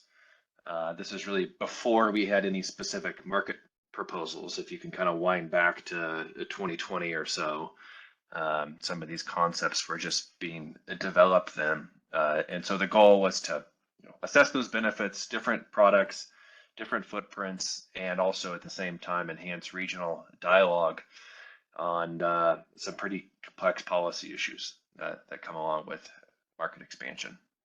That study featured pretty detailed nodal modeling framework that forecasted the operational and capacity savings under various market scenarios, looking at real-time, day-ahead, and RTO futures. Kind of an add-on study to that was published in 2022 was the CAISO EDAM benefit study, really built upon the same platform and really focused on adjusting our modeling to better reflect the EDAM specific proposal components and focus mainly on generating results for California. Today, we're continuing to advise individual clients on market benefits and participation. We're also, and I understand we'll be publishing soon, an evaluation of SEAMS issues between potential day-ahead market proposals. So we're still, active in this space. So all the studies I just mentioned, you can find on our website, CAISO EDAM website. There's also a CEC IPER workshop where I went through all those and compiled them into a single deck, and then also various other venues like CREPC. I decided that maybe I didn't need one more presentation summarizing all that work, since there's plenty of documentation out there. So some of the findings that we took away from that we can compare and contrast with some of the other panelists later. First, kind of the headline finding from the state-led market study was that West-wide RTO would generate about $2 billion of annual savings, with each state in the West accruing positive gross benefits. That finding is pretty consistent with a broad observation that we have, which is bigger markets tend to result in greater savings. So it almost really doesn't matter what footprint, as long as the footprint seems to be getting larger geographically, we tend to see benefits go up. The other outcome I want to highlight was in the CAISO EDAM study, we observed that California, due to a West-wide EDAM market, could save more than $200 million a year in just operational savings. That's about a 6.2% reduction in those operational costs. California benefited a lot, but so did other states who would see a reduction of about 4.5% of their operational savings. That work concluded that the imbalance reserve product, as it was characterized in that study, was responsible for a large portion of the savings we observed. And also we observed that EDAM achieved about 78% of the operational savings that we estimated previously for an RTO. So it got a lot of the way there towards the efficiencies offered by an RTO. Back to the state-led study, we also noted that and this is also similar to some more recent work that's come out that I think will be discussed, we do see significant savings even when two markets operate in parallel. And we also see that all markets help to reduce emissions, reduce curtailments, although in most cases, RTOs perform the best. Final note here, I know there's just a panel on transmission I wasn't able to be on or attend, but we did look at and have looked at how new transmission capacity benefits these potential savings. And what we found is that basically when you compare a market with kind of a baseline level of transmission and a market with more transmission capacity, i.e. transmission expansion, you tend to get better performance out of the market that you're modeling. So we've seen that range for the West between 80 to $100 million a year of incremental savings just due to the transmission helping that market operate more efficiently. So some closing thoughts here that I'll just share. I think in a lot of cases, when you look at these benefit studies for markets, some of the savings can be a little underwhelming. And that's simply because when we're kind of just marginally increasing the operational efficiency of the system, those numbers aren't going to be huge. They're going to be material, but they're not going to reduce costs by 50% or something like that, right? We're just changing how we're dispatching and operating the system. So don't be surprised when our work and others kind of produce numbers that might be considered small. And our view is that over time, the operational benefits of markets will probably even become smaller, because as we go to low carbon, no fuel systems, it's hard to eke out as many operational efficiencies. The other thing that's likely to drive a lot of benefits in future markets is to the extent those markets can impact procurement or resource adequacy and make those more efficient, that's when you're actually avoiding or improving capital investment, and that's when savings really do begin to accrue.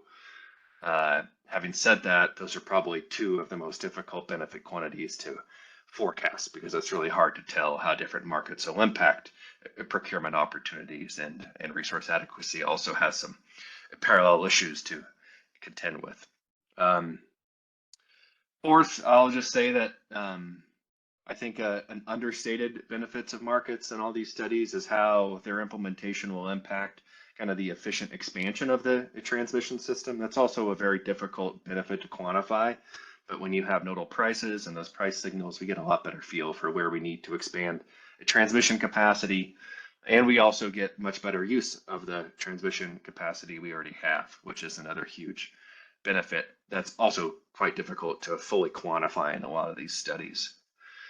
So I'll just kind of leave the thought with, I've listed a bunch of our work, and there's been some great work this year by other firms. Brattle and E3 continue to do great work in this space, and I think they all tend to agree with me in that there's pretty large benefits out there. I think there's a lot of different ways to quantify them, and I think personally it's exciting to see maybe the decision on market participation move beyond, are there benefits, and more to conversations around, what's the best fit for our organization? How does market design impact us? What are our neighbors going to do, and other intangibles? So I'll just leave it there, Doug. Thanks for giving me the chance to make a few comments, and I'll look forward to what others have to say. That's great. Thanks so much, Keegan. A really good overview. Kelsey, can you jump in and tell us about your experience with the Western Markets Exploratory Group's recent study effort? Yeah, can you hear me all right? We can. Great. All right, yeah, so the slide deck you see there, that is mine, so I'll just, I'll let you know when to move the next slide. Thank you very much. I'm Kelsey Martinez. I work for PNM, and I've been tasked over the past couple of years with paying close attention to our existing EIM participation, and also kind of strategically guiding the company for future regional efforts, including day-ahead market choice. So I think we all understand as EIM participants that participating in any market is complicated and a lot of work, and participating in a new market is going to be especially like that. So these decisions, for all of us facing them, are not something we're taking lightly. And we're really, PNM, and I know we're not alone in this, are using every piece of material we can available, every study and every different lens of analysis that we can to make this decision. So my point here is just that we've been asked to talk about this WMEG study from E3, and I just want to make sure it's known that this is one piece of the puzzle for PNM and others, and we're looking at all of the studies and looking at our own analyses outside of that as well.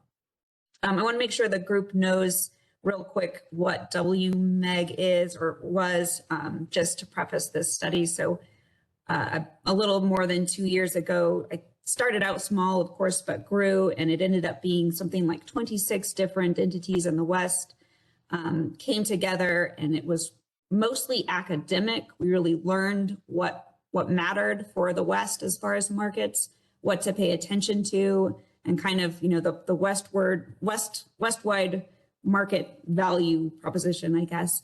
And the main deliverable was a production cost study where WMEG commissioned E3, the engineering firm, to look at this West-wide, WEC-wide study that was really focused on footprints and less additional benefits, as we'll talk through a little bit. But so that's the study I'm talking about, and luckily Russ is talking about the same study with his results, so you can aim all of the really tough questions to Russ. Next slide. So you'll see, and Keegan mentioned this as well, you'll see the numbers are pretty low with this study, and I want to make sure that Russ has a sad face there. I want to make sure that the group here understands that at least PNM is really viewing these results as a comparison tool rather than an estimator of like actual quantity of benefits associated with joining a day ahead market. So the beauty of this E3 study was that lots of different footprints were studied, and we were able to compare benefits with those footprints. And so PNM is really less concerned about the actual numbers associated with these benefits and more concerned with comparing the different footprint results that come out of that. So it's much more comparison and much more directional rather than, you know, we're expecting to see this amount of dollar savings from a day ahead market participation. And I think Keegan also helped point out that each study is kind of focused on unique aspects of this day ahead market decision problem. So this one was really concerned with the footprints and their effect on benefits. I will mention that PNM participated and kind of engaged in an additional sensitivity that the main group of WMEG participants did not. And that was focused on modeling PNM, El Paso, and APCO as well. I didn't put that on there, but they were in it as well. Modeling them in a separate market than our neighbors to the west, which are APS, SRP, and Tucson. And the idea there was just really to demonstrate the importance of a contiguous market footprint. So instead of it really modeling a market seam, this was really modeling a scenario where someone is islanded from their market operator. So of course that one looks really bad. And then I'll just point out that even since this study was run, you know, at least PNM is seeing some additional analysis needs coming out of the implications from the evolution of markets plus tariff design. As that becomes a little bit more firm, we're seeing some potential more analysis needed as far as the ability to carve out transmission and pseudo-tie generation. So in PNM's case, we have a ton of wind that is going to sink in the California BA no matter what market we're in for the foreseeable future. And the ability of those developers to carve out their transmission and pseudo-tie generation in could have production cost implications as well as reliability implications. And so I'm wanting to analyze that a little bit more in the future. Next slide. So this hopefully will save Russ some breath because this is about the study in general. So these slides are from E3. I don't want to take credit for them, but we do have permission to share them. They are E3 slides given to PNM to communicate our specific results. And this slide is about the main study. So as I mentioned, the study simulated different market footprints. There were, I believe, 7 we studied overall. not including the sensitivity I just discussed that PNM and El Paso and APCO commissioned. But we're only really going to talk about 2 of the footprints here today. They used Plexos as their production cost model. They modeled all of WEC, and they did both day-ahead market and real-time analysis included. And then I'll also mention that we studied 3 years, 2026, 2030, and 2035. I'm only going to talk here about 2026, and we don't really mean, it's 2026, but that's only meant to demonstrate that that's the load and the generation that we're using. We know that we're not going to be fully in one of these day-ahead markets in 2026, at least not till the very end. So it's really just focused on generation and load data for that. And then I'll just mention that E3 was asked to provide a group level study that had everyone's data anonymously demonstrated added up to a group level. And then they provided each participant their own non-anonymous data.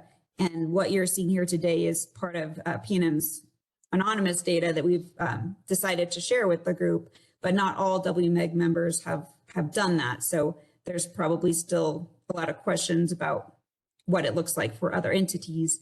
And each entity didn't even see others' data. So we just got the group level and our own data. Next slide.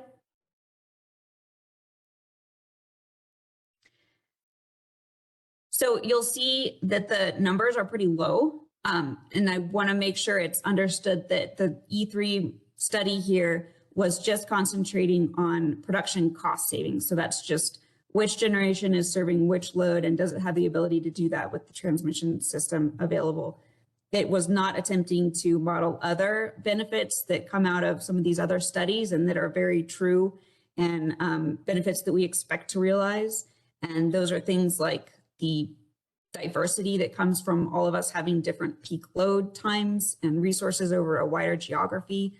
And also it did not attempt to model benefits associated with coordinated regional planning and investment.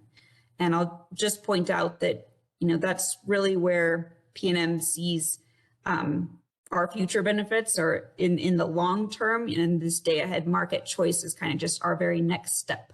So we're really wanting to understand those benefits as well. And we just see the day ahead market as the next step and the next way to get a few more benefits and then a step in the right direction, you could say. And E3 mentions these other state-led studies, the MISO value proposition, and other studies that try to model those additional regional benefits that include more than just the production costs. Next slide.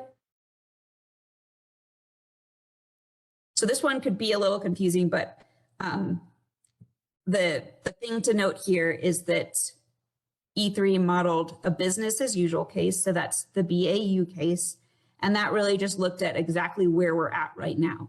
So it looked, everyone who was in EIM today was in EIM for the study, and it didn't model a day ahead market in that scenario because that was like the base case.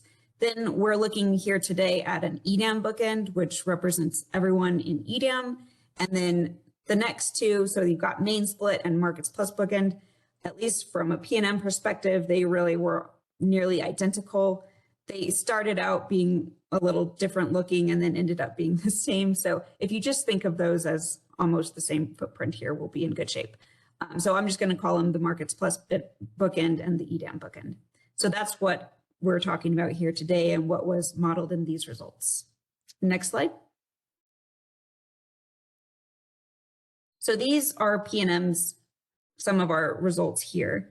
And the main thing that we're looking at is this bottom line that says net cost excluding wheeling. And I'll talk about the wheeling a bit in a minute. But basically here, the higher numbers are bad because that's a cost. So this is saying that in the EDAM bookend, PNM would save $6.1 million annually. And in the main split bookend or markets plus bookend, PNM would save $5.1 million. So as you can see, the difference between those two are really what we were wanting to look at. And that $1 million just represents noise in this amount of transactions. So this was really indicative of this being a very neutral choice to us. And I'll talk a little bit about the wheeling here now. So E3 modeled wheeling revenue as it would potentially apply to a system that does a lot more short-term transmission sales. There's a few entities, PNM included, that have most of our available transmission tied up with long-term point-to-point transmission sales that are delivering, in our case, wind generation to California. And these contracts have very long terms, like decades long. So we're not really seeing that those are going to change in the immediate future with either day-ahead market tariff proposal. So PNM chose to remove those wheeling revenues from all three of the cases. So that makes the numbers a little bit less sensical, but it does make it easier to compare apples to apples. So in PNM's case, our wheeling revenue is not going to change in the near term. And this did model a big change with how wheeling revenue is distributed with the EDAM and the main split bookends there. So for instance, instead of delivering all the revenue back to the BA, as it does in the business as usual case, the two other cases delivered those revenues out to load ratio share participants. So PNM loses out in a lot of revenue there that we would not actually lose out in. So we excluded those, and E3 worked with us to do that. So let's see, next slide. This slide is representative of our dispatch impact and our net sales. So in PNM's case, our net sales go down slightly, but that's offset by us paying much less to serve our own load. So we are still making net sales, and this shows the different types of fuel sources. So for PNM, again, this is a pretty neutral result between the EDAM bookend and the main split bookend. Next slide. Again, here, the green line is the Markets Plus bookend, and the orange is the EDAM one, and they're almost on top of each other. So very neutral result for PNM again. Next slide. And finally, this is kind of key takeaways. So this is just indicating that both markets result in less gas dispatch for PNM, less curtailment of renewables, slightly more imports, and higher market prices for our zone. All of that goes and adds up to a slightly positive effect on our cost of energy prices for our customers, but it's a very low impact and very neutral between the two footprints result. And we weren't necessarily expecting that, but we knew that the more interesting results would arise from showing us in a different market footprint than our west neighbors, which share the majority of our transmission connectivity. So next slide. So this here, the yellow highlighted line, again removes the wheeling revenue, but this is comparing the business as usual case with the Markets Plus case with the main split APP6, which main split APP6 is representative of PNM, El Paso, and APCO being in a different market than APS, SRP, and Tucson.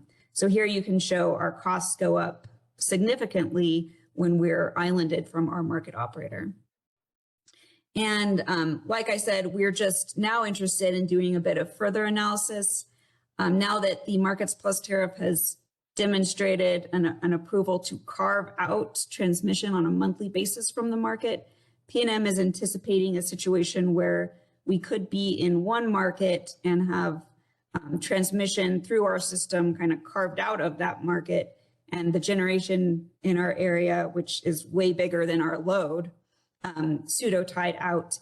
And I'm anticipating that could represent some reliability challenges.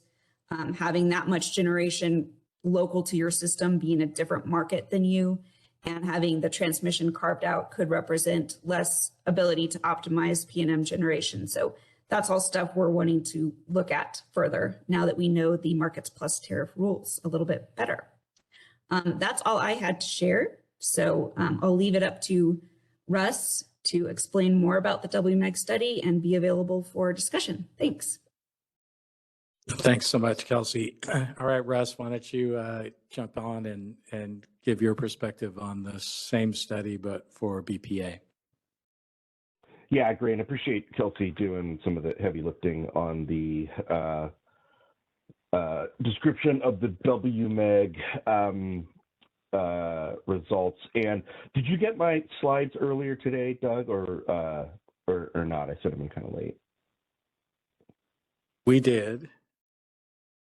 Okay. Got it queued up. Is this the bigger question? And I also cannibalized our own slides, so even if not, I can refer people to our website. Oh, there we go.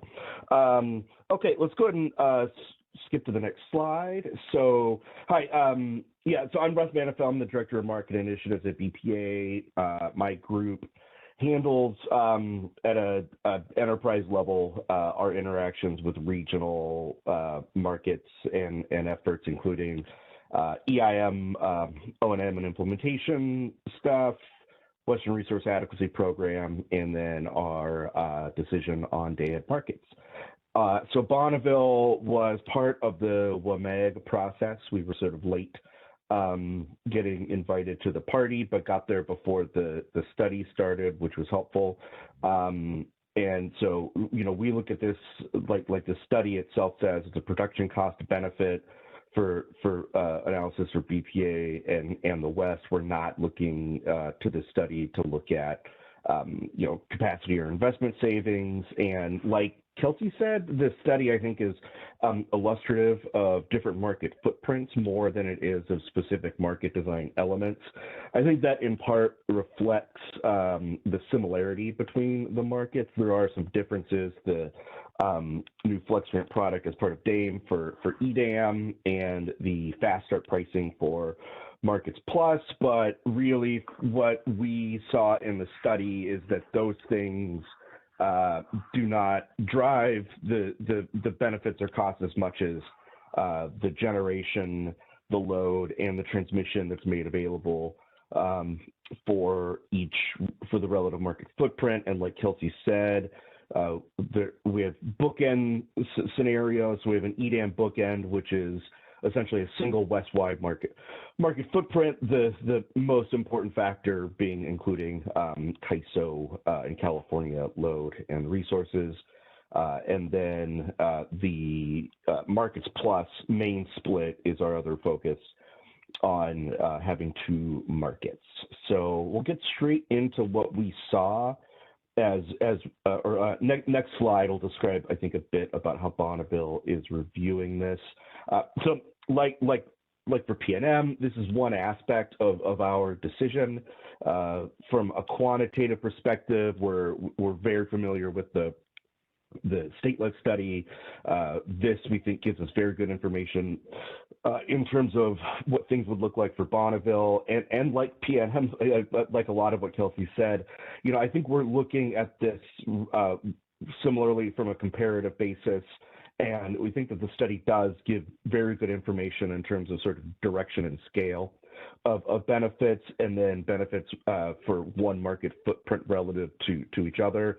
There are a lot of other factors that play into this. We're not making a decision in a vacuum, so we're very involved. We've been very involved in the EDAM and DAME process. We're funders of the Markets Plus process as well. Lots of entities are making decisions currently, and we'll be making some soon, so that's always going to influence our decision. We have a wide customer base of other retail utilities and wholesale utilities that are part of this process, and we're very focused also on the governance structures that are being proposed in the West. Right now, the only thing that's before us is a day-ahead market. There's no really viable proposal for a West-wide RTO at this point in time, but we are keen on understanding the extent to which moving to a specific day-ahead market creates a path to move forward to an RTO. We have some preliminary numbers from that as well that we pulled through from the WMEG study. And so this will be one element of our business case. We haven't made any proposals yet, but this is, at least from a purely quantitative financial perspective, some of the most relevant information. I think we can skip slide 4 and go to slide 5, and this gets into the results. So the scale for BPA is larger for Bonneville. Also, I would say that generally speaking, I think most people are familiar with our resource mix, but we are hydro, and we're dominant hydro, and on average, we tend to be surplus. We're not always surplus. We also have one nuclear plant. Our benefits are typically driven by the ability to position our fuel, which is a discrete amount of water, into the highest price periods for highest price markets, and so sometimes our benefits may not track with the same sort of fundamentals as other entities. So here is the EDAM bookend. So this represents the benefits of a single market footprint. This shows a net cost of negative $134.7 million. That means on balance, or net, a surplus or revenue of $134 million. So for BPA, like I said, the scale is quite a bit larger than what you probably saw from PNM, which represents the size of our hydro system, et cetera. So what this looks at is it's primarily driven by generation revenue. Load cost is higher in this scenario, and I think that assumes that the increased efficiency of the market creates more competition for existing resources. So load prices go up, but in this case, our generation revenue goes up sufficiently to offset that pretty substantially. So this is a fairly sizable amount of profit that is shown in this case of $134 million. And let's go to the next slide, which shows the markets plus bookend, which shows still a decent sized net profit, but quite a drop from the markets from the EDAM bookend. So here, net positive $28.9 million. And this is, there's a significant reduction in the cost to load as compared to the CAISO or the single market footprint, but we have a much more significant drop in generation revenue. And I think that represents market friction, limiting our ability to take advantage of the higher priced market in the form of California, in this case, California and Pacificor, but primarily California. And if we go to the next slide, I'll kind of burn through these and then we can get to I'll have some summary comments and some questions. Next is an alternative footprint whereby, let's see, this is the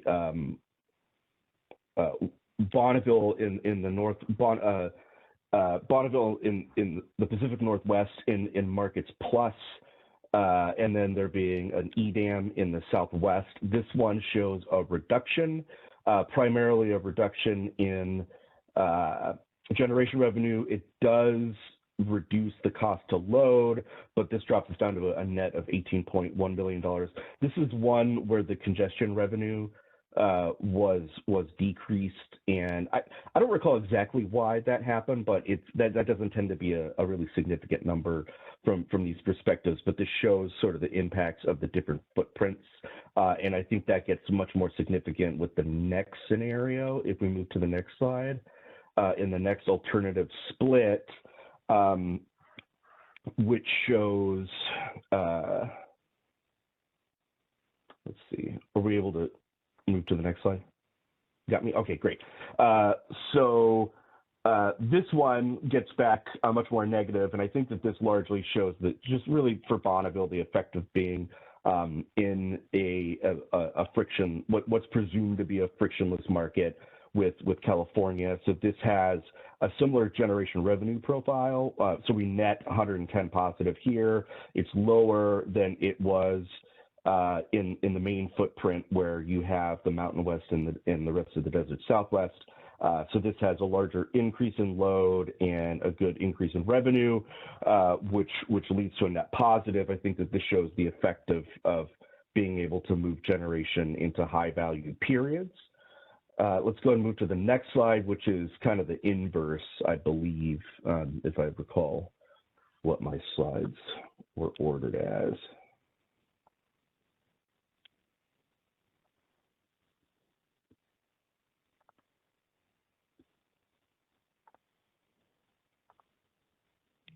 Okay, and this is a bit of the inverse of the last. So this is where you have the Desert Southwest and the Intermountain West in EDAM, and then you have sort of a Mountain West and Pacific Northwest markets plus day-ahead market. This gets pretty substantially negative, which shows the effect of not having enough load and resources in the market to make sense. I think what this shows is that if you have, I think on balance, it shows that you have two market solutions that come out positive, but the footprint is very important. This shows that they're a market footprint that, due to a combination of reduced load and generation and lower price markets, and I think also this one shows a reduction in transmission as well. You can see that the footprint of this shows a two market footprint that really would not pencil out for BPA, where there are two market footprints like the markets plus bookend that do pencil out, and that's where I think a lot of the benefit of the study is a pretty straightforward process to show different footprints with the same modeled assumptions, and I think that that's really helpful for BPA and probably for other WAMAG entities to be able to show that. And then I think we have one more footprint if we move to the next slide, alternative split 4, which is somewhat similar, but it brings in New Mexico and Arizona as compared to alternative split 3, which moves it back towards green, but we're still net negative $63 million. So it shows that bringing those loads and resources in, it makes it better, but not having a somewhat contiguous footprint through Nevada, et cetera, makes it difficult to make that pencil out. So you can see that the benefits are really sensitive to the various footprints. All of this just shows the 2026 case. Kelsey gave a description of what those showed as well. It does not show the benefits of an RTO. The next slide does show the benefits of an RTO. The RTO only was looking at the markets plus main split footprints. We did not get numbers on a west-wide RTO. I would anticipate that if you saw numbers of a west-wide RTO, they would show benefits at least equal to these, if not in excess of these. But this does show that from our perspective, if you have a path towards an RTO, the net numbers are on par with or in excess of the CAISO footprint, which was $130 million. So this is 175 versus the business as usual, and then $146 million versus roughly $30 million of the main split. So RTO versus main split is the same markets plus bookend footprint, but with vertical integration in terms of balancing authorities, transmission operation or transmission service provision, et cetera. So like I said before, we're not currently looking at RTO participation. There's no real option. RTO West is an option for for markets for SVP, but there's no real push to have a West-wide RTO at this point in time. But this does show, I think, the incremental benefits if that option is available to us in the future. A couple things that Bonneville still looking at. This was an average water year for us, in which case we were net positive or net surplus in terms of generation. One of the things that we're looking at is maybe trying to get a distribution of the benefits and costs given different water years. For Bonneville, last year and this year is a good example of that. You can have a real feast or famine scenario. And one of the things that is shown in the study and that we've also observed in previous studies is that when we are long, that puts us in a net positive position financially, but it also tends to dampen prices by introducing our supply. When we are short, that is, we don't have a similar sort of bound on our exposure to high prices when we're purchasing. So one of the things that we want to look at is sort of the volatility of these benefits instead of just looking at a single number. We also would want to look possibly at some other numbers in terms of assumptions around themes. The differential in benefits from these different footprints is largely driven by assumptions about seams between the markets. The two main areas of seams are transmission costs and then sort of market exposure seams. So when you have multiple LMPs and you don't have perfect prediction of those, there's risk of being on the wrong side of the price spread. So there are assumptions in the study about what those seams would be, and to the extent that those seams are reduced, the benefits tend to converge. And so we are looking at potentially some further analysis that would look at the extent to which those benefits converge if you can resolve seams issues between the two different footprints. There was one sensitivity run on that, and you can see these on Bonneville's Day at Market website. But by keeping the transmission costs flat, but by reducing the market hurdle by I think 1/3, I think the societal benefits went up by $150 million. And so the extent to which you're able to optimize seams between the markets, I think, is also a significant area here. And that's where I think Bonneville also does not necessarily view the one market versus two market as just like a totally binary situation. We think that with focus from regional parties, that there are opportunities to still make sure that business is as smooth as possible, recognizing that you would still have different market operators, et cetera. And that is it for us. Doug, I'll hand it back to you. Thanks so much, Russ. Some great slides. If you could pull up the Michael Wilding's presentation, I just want to take a few minutes to hit the main points from that one. So if you go to the next slide. So the Brattle Group did a study of the EDAM benefits, and this, if you go to the next slide, please.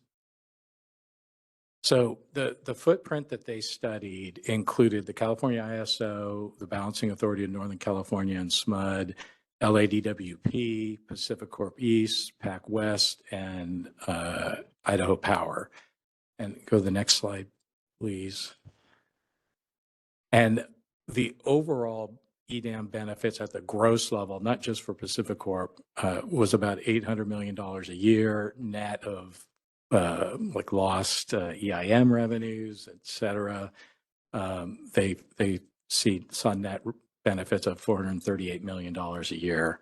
This is 2032. If you go to the next slide, I think it had Pacific Corp's benefits.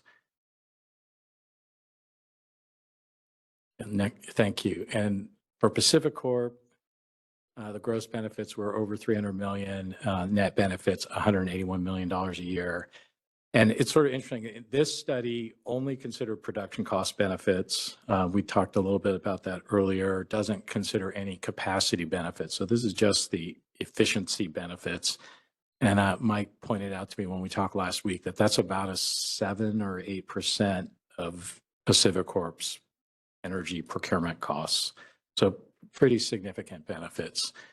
And then I think the final slide he had just had some emissions, GHG benefits. And basically it showed that there were emissions reductions throughout the EDAM footprint and also for PacifiCorp and throughout the WEC. But I think some pretty positive benefits there. All right. Those are the presentations. We have a little bit of time. We got about 10 minutes. I'm told by Josh we might be allowed to go a little longer if we need to. I want to start by asking some questions. So I think Russ touched on this, sort of the seams issues. It appears pretty likely that, in the next 5 years, I'll call that the near term, we're going to have a day-ahead market, either EDAM or maybe 2 day-ahead markets with Markets Plus and EDAM. And in either scenario, there's also probably going to be some bilateral participants in the market that they may not join the day-ahead market, even if they're in the energy imbalance market in real time. And I guess my question for the panelists is, what can be done to address the remaining seams issues, either between the bilateral participants and the EDAM, or between the EDAM and Markets Plus if we have multiple day-ahead markets? And maybe I'll go to Keegan first because he's been resting for a while. I'm sure there's going to have to be a lot done on seams, so that's the first thing I'll say.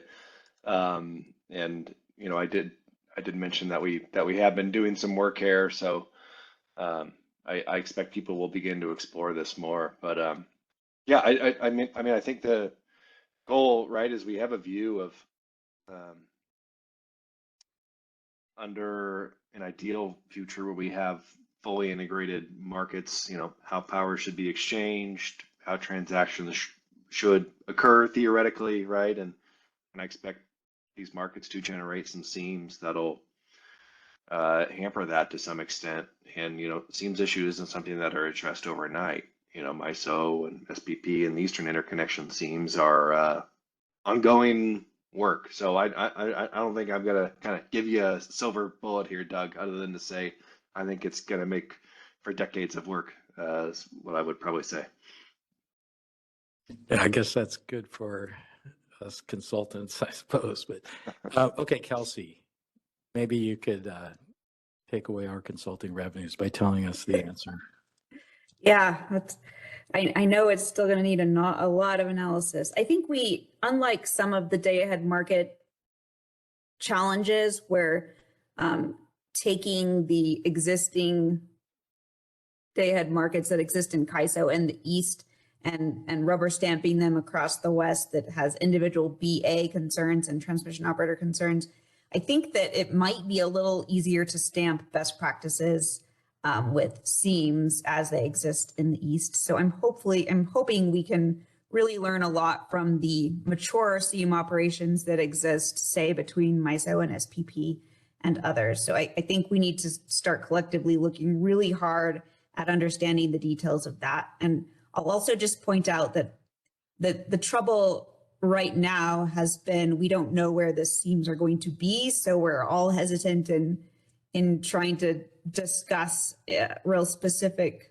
problems that could arise from seams. But I really think it's up to each entity facing these decisions, trying to weigh, if the seam exists here, what is this particular specific transaction going to look like?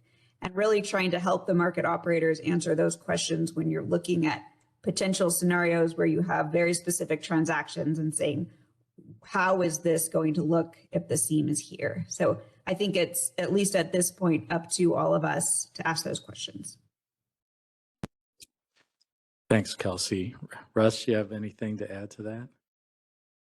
Yeah, I think that I think having the market operators start talking to each other is the first step in managing scenes. Two, I think that I think starting with what you see in the East is good, right? Getting least cost redispatch for shared paths, et cetera, I think will be important and benefits all of the parties. I think that the sort of negative impact of seams tends to manifest in the form of inefficient unit commitment and managing variable resources, and I think especially it manifests in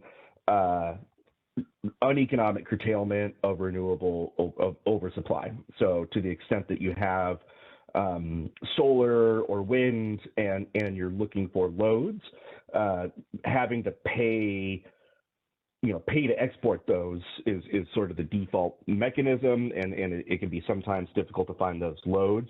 I think identifying those scenarios and having the different regions really identify what is in everybody's best interests in terms of accommodating those sort of swaps when a region has a significant amount of generation as compared to its load. So I think focusing, and that's where I think these studies can be helpful, which is to show where the sort of separation exists, and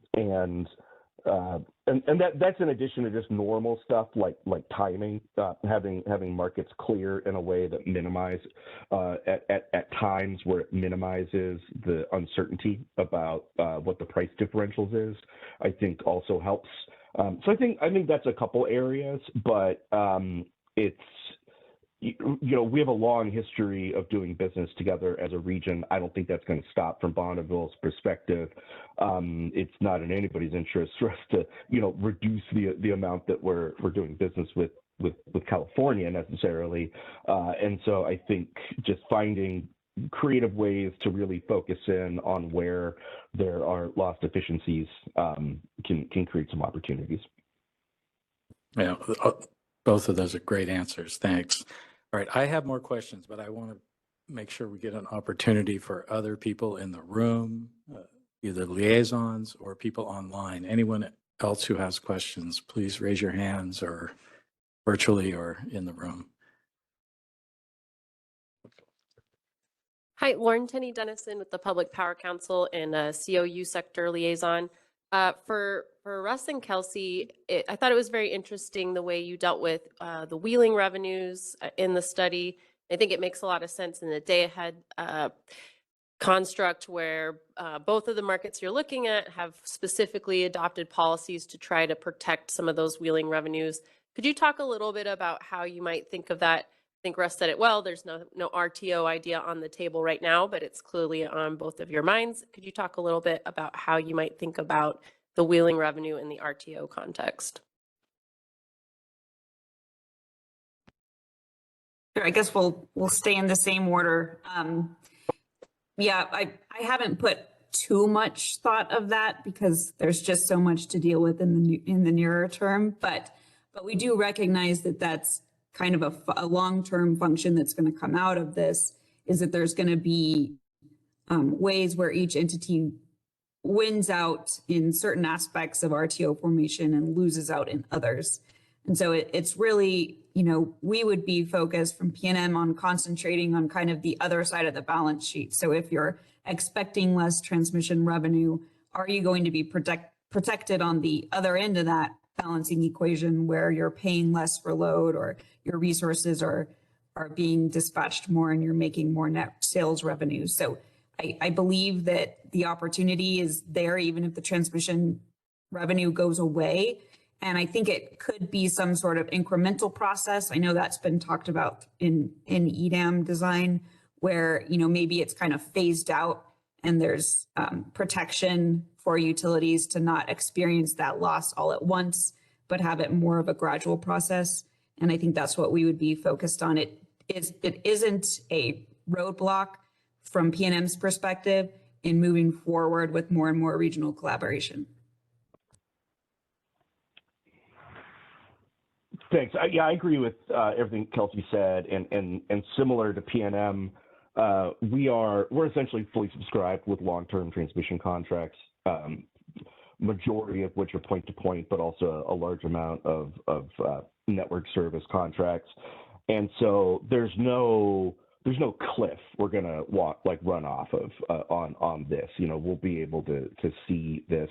And Bonneville's identified this as a risk already. If you look at our EIM decision process, you know, our policies are based on trying to manage the risk that transmission. In the Northwest, especially, a lot of entities purchase transmission to take advantage of price differentials in real time. We recognize that might not have the same value in the future.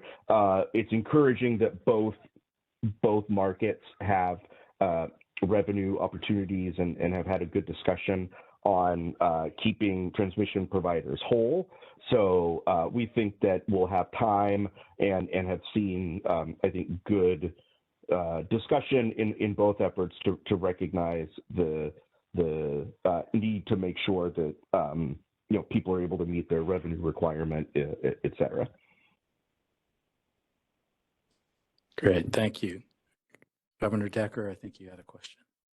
I have probably two questions. One is, so in PacifiCorp's presentation, it had that they were the most integrated transmission in the West. And Bonneville certainly would be number 2 to that. And so I'm a little bit surprised that Bonneville didn't also do the Brattle study, and that the results could be so divergently different for Bonneville than PAC, given the breadth of the transmission of both. So maybe that's might just be a comment. I'm surprised that they didn't try and do an apples to apples study. But I think the thing that I think about the most is we've got a number of transmission projects that are coming to fruition. So Gateway West, Gateway South, Trans West, SunZia. And my question to both of you is, and Keegan, as those projects come on, it's going to change this complexion a bit because they're all big projects. And they're going to come on before 2030. So what does it really look like? Is anybody looking at that?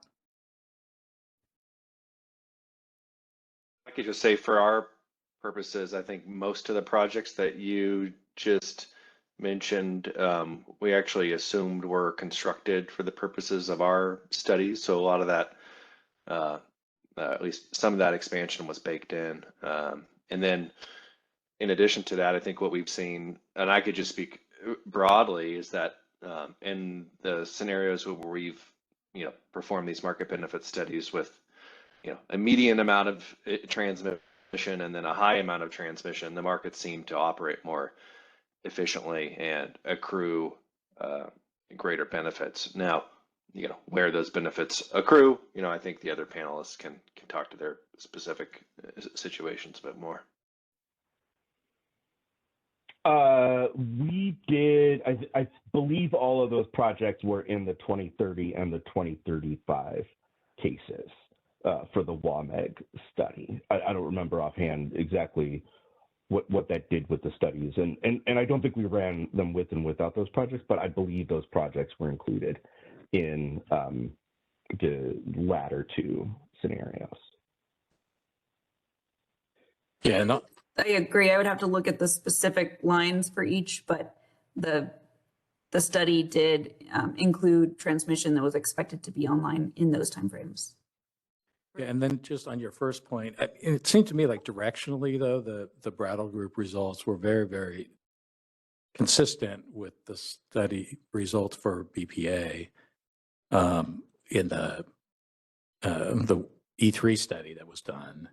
But I think directionally, it seems like it's going the right way. And it's, to me, it seems not surprising because, you know, the entities in California and the Northwest spent a lot of money a long time ago to build the interties. And, you know, we just haven't been getting the full value of them until the EIM started going, and there's more value to be had. Okay, I see Vijay has a question. Yes, thank you, Doug. Hello, Kelsey. Thank you for coming to this panel. And Russ, I don't know how many hours you're sleeping or not, but you've been working everywhere all the time. But thank you both for your presentations. I have a more basic question for both of you. since the focus of these two, the WEMEX study overall was around the variable production costs and market prices, not capacity savings, not looking at long-term investments, not incorporating likely to be built new transmission, and like Member Decker brought up. Why wasn't part of your split cases where you're exploring a non current EIM option or a day-ahead market, which is outside, why wasn't the leaving the Western EIM factored in? Because if I'm understanding, if you were to join any other day-ahead market that is not the EDAM, you'll have to forego your commitment in the Western EIM. So isn't that an opportunity cost or cost savings you'll be losing? And was that already factored in? That's a question to both of you. Yeah, that's factored in. Yeah, so if you move to Markets Plus,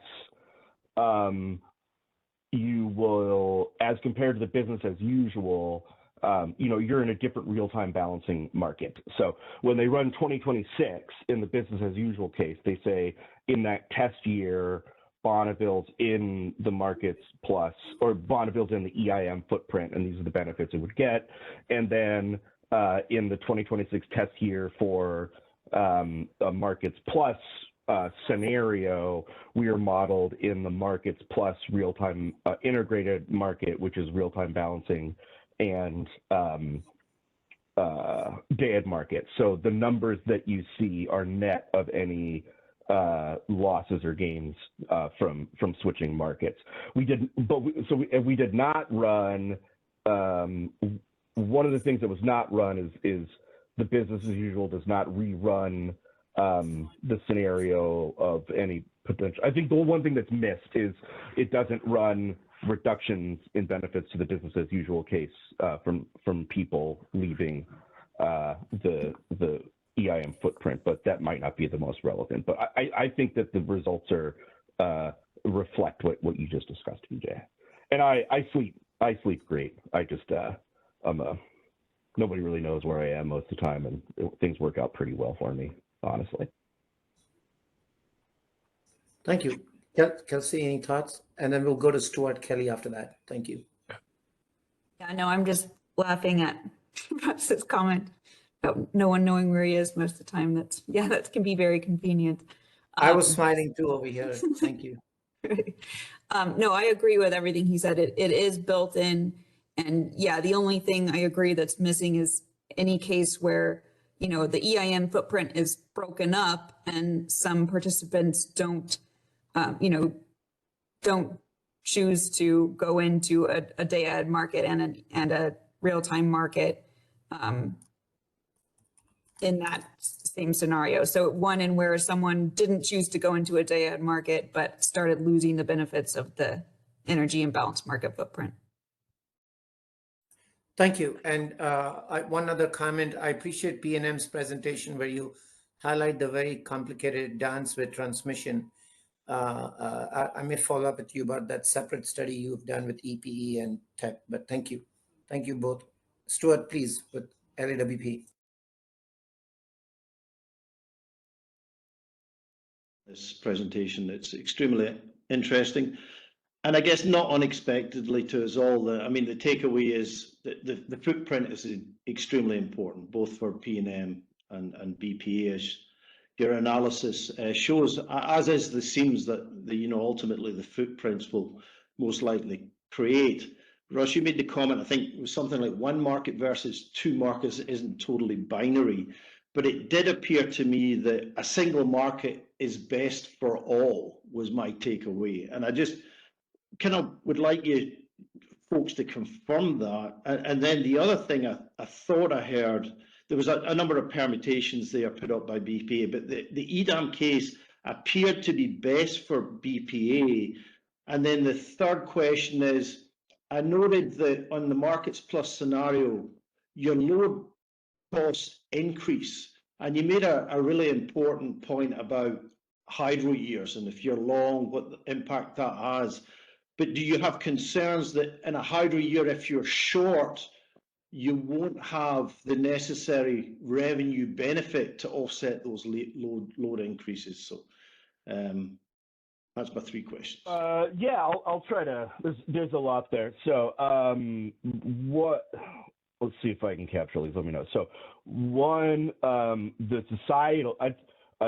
I'm gonna slightly disagree with you. The societal benefits are greater for single market footprint. I think better for all is different. I've described this sort of as a Jeremy Bentham versus Immanuel Kant discussion. So societal benefits are greater, but they are pretty unevenly distributed in a single market footprint. And if you look at the E3 presentation in our study, it shows that outside of California, it's actually quite possible that costs go up outside of California.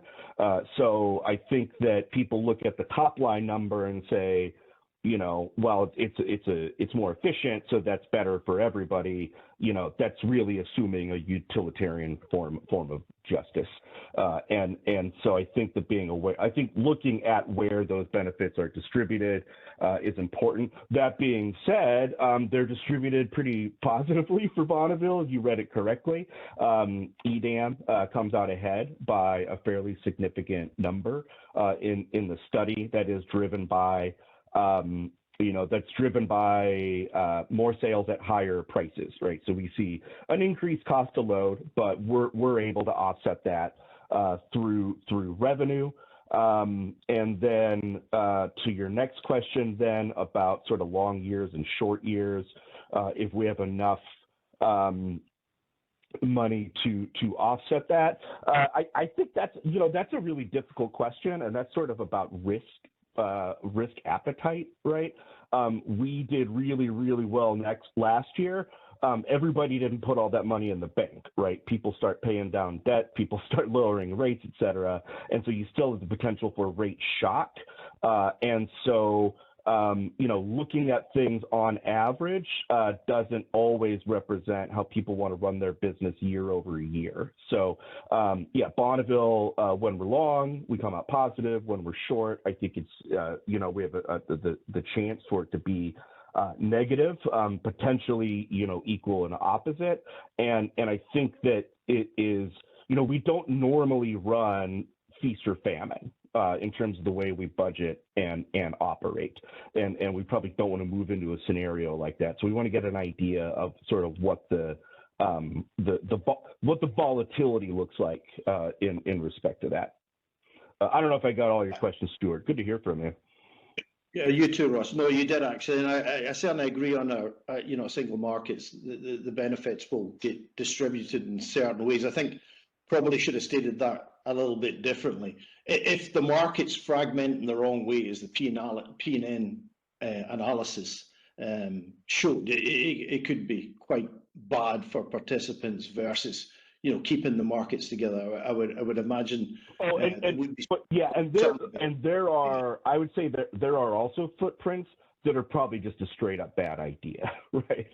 I think like you could arrange those jigsaw puzzle pieces to put together a pretty bad picture, and that's where I think everybody's staying coordinated and making sure you land in a good enough spot. I think it's incumbent on regional leaders to be looking after that.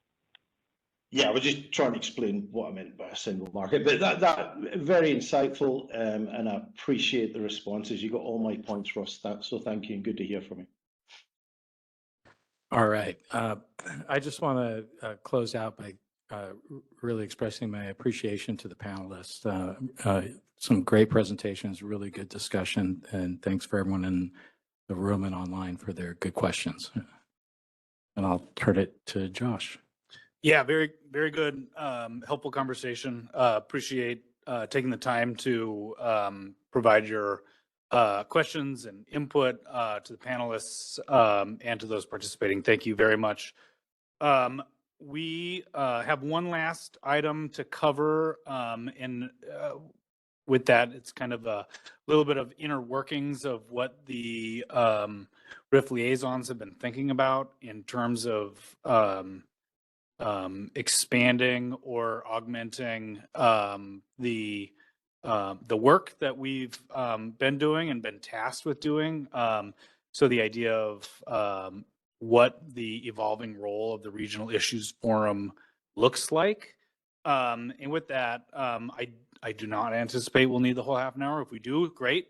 I think that's awesome. You'll get a chance to see a little bit of the sausage making, if you will, of the liaisons. But with that, the RIF is kind of continuing with the efforts of providing value and insight to both the Western EIM stakeholders as well as the Western EIM governing body. The RIF liaisons strive to make improvements in our processes, including meetings like this, meeting planning, again, that we do behind the scenes and within our sectors, issue education, initiative education that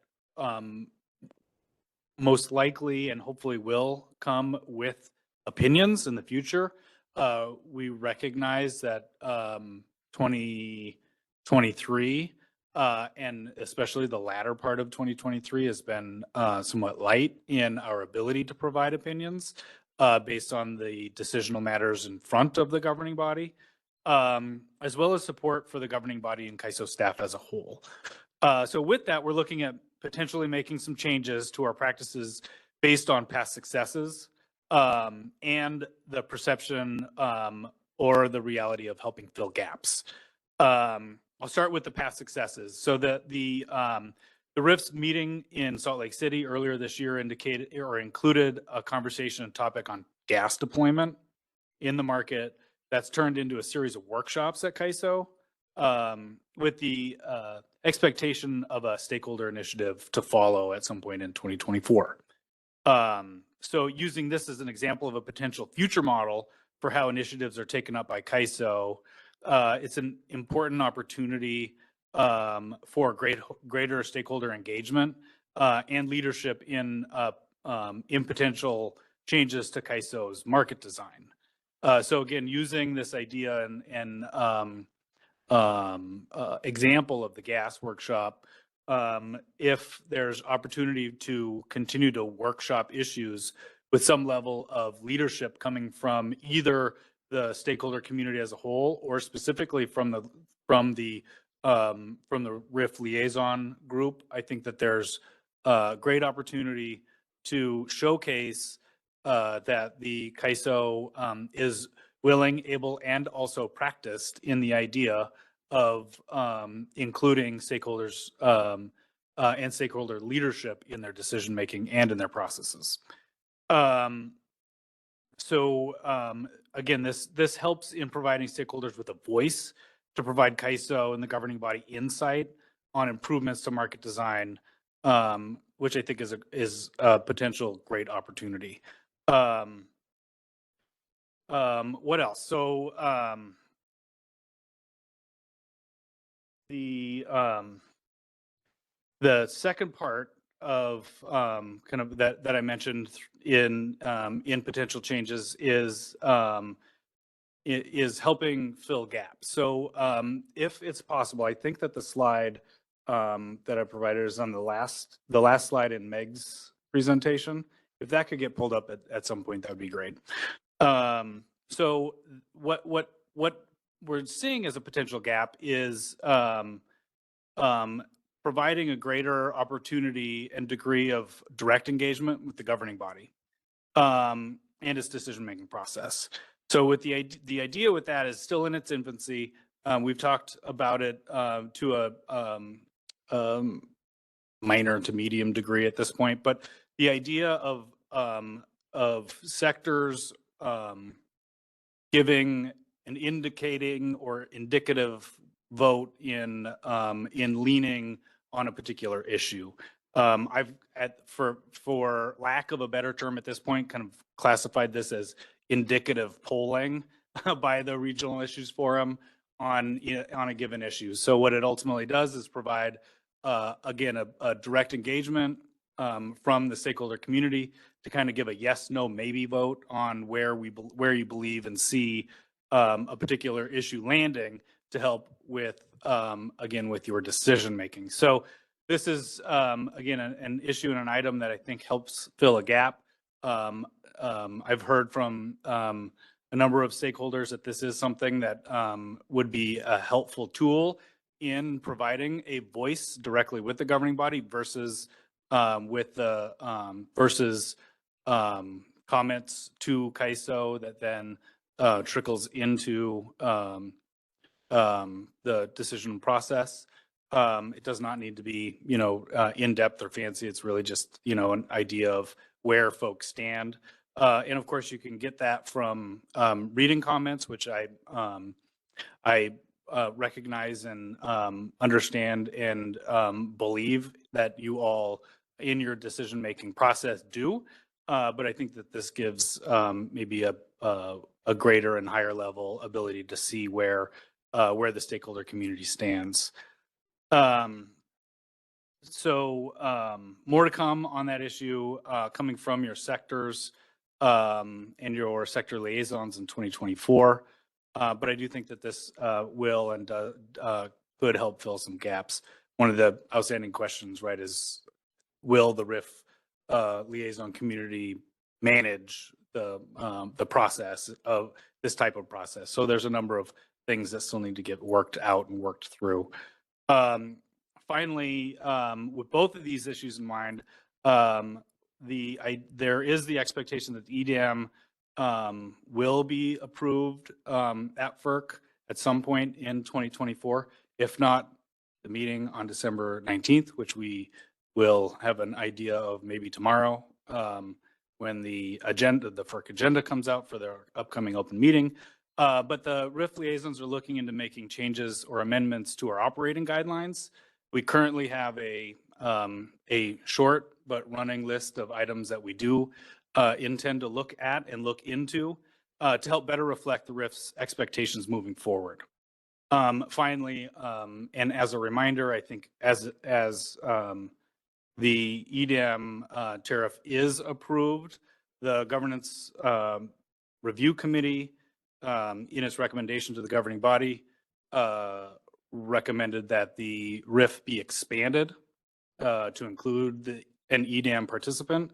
That is something that we look forward to in 2024 as kind of an expanded body that includes EDAM participants and will be a positive augmentation of the work that we do.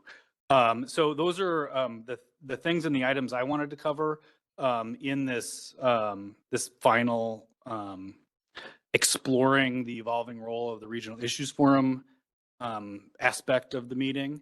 I appreciate you all kind of indulging me in this. This has been a little bit of an issue, an item, and a pet project of mine to take up as in this chair role, and I hope that it continues into 2024. Thank you for indulgence, and also would love to hear again on more of the internal sausage making from the RIF.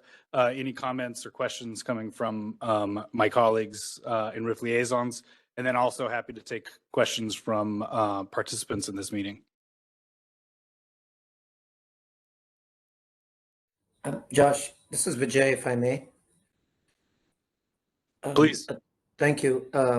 First of all, for those who are still on the call and not given up on us, I want to first thank the current chair, Josh Walter, who took over from me last year and has done a phenomenal job. I wish to share something for Member Decker and Chair Campbell. In this last year, we touched on 9 very different topics through 4 meetings, and during a plethora of multiple things happening within the CalISO world, with EDAM, other market structures getting in place, RAP, you name it. So in the middle of all the spaghetti soup of the energy world being alive, the RIF has accomplished a lot. And I just want to take a minute to step back. I'm talking at 5:45 a.m. in India, been on call to tell you that I'm very impressed with my colleagues, and we've worked hard to get the RIF to what it was desired to be, more than an educational forum. So that's my comment number 1. Comment number 2 is to that slide that Josh showed, and I think it could be because I skipped or missed one of the meetings, but I'm very supportive, Josh, of your intent with knowing, like you put a finger in the air to see the wind blowing which direction and where we're going, get the direction. From that perspective, the indicative polling is very helpful, but I feel that the current trend of regional market expansion issues have become at times so sensitive that I just worry about polling being a way of figuring out, are you on my side or the other side?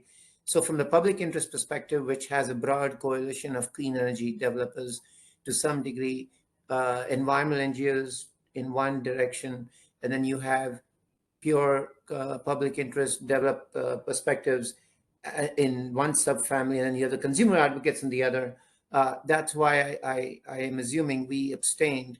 But I just want to put some color on totally support the intent and where you want to go. But I also want to be mindful of how the polling manifests if it does.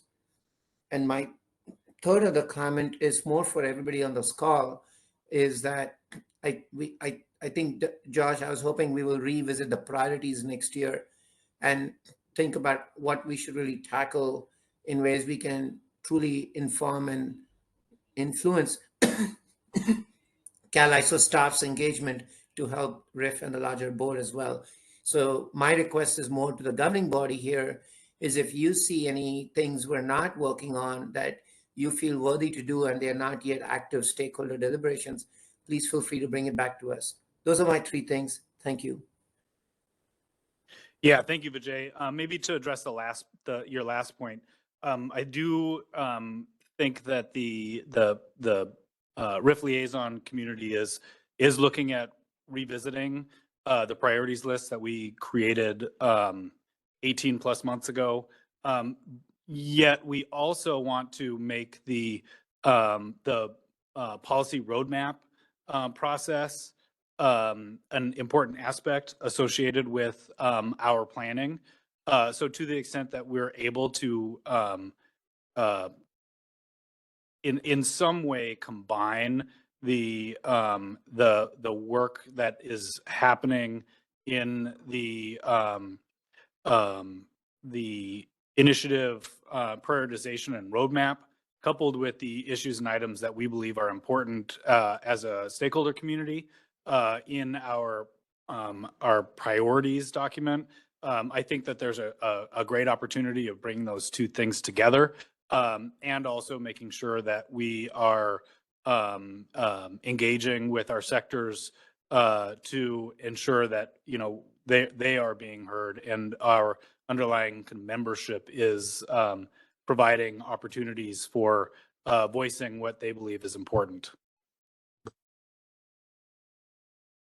Thank you. Matt.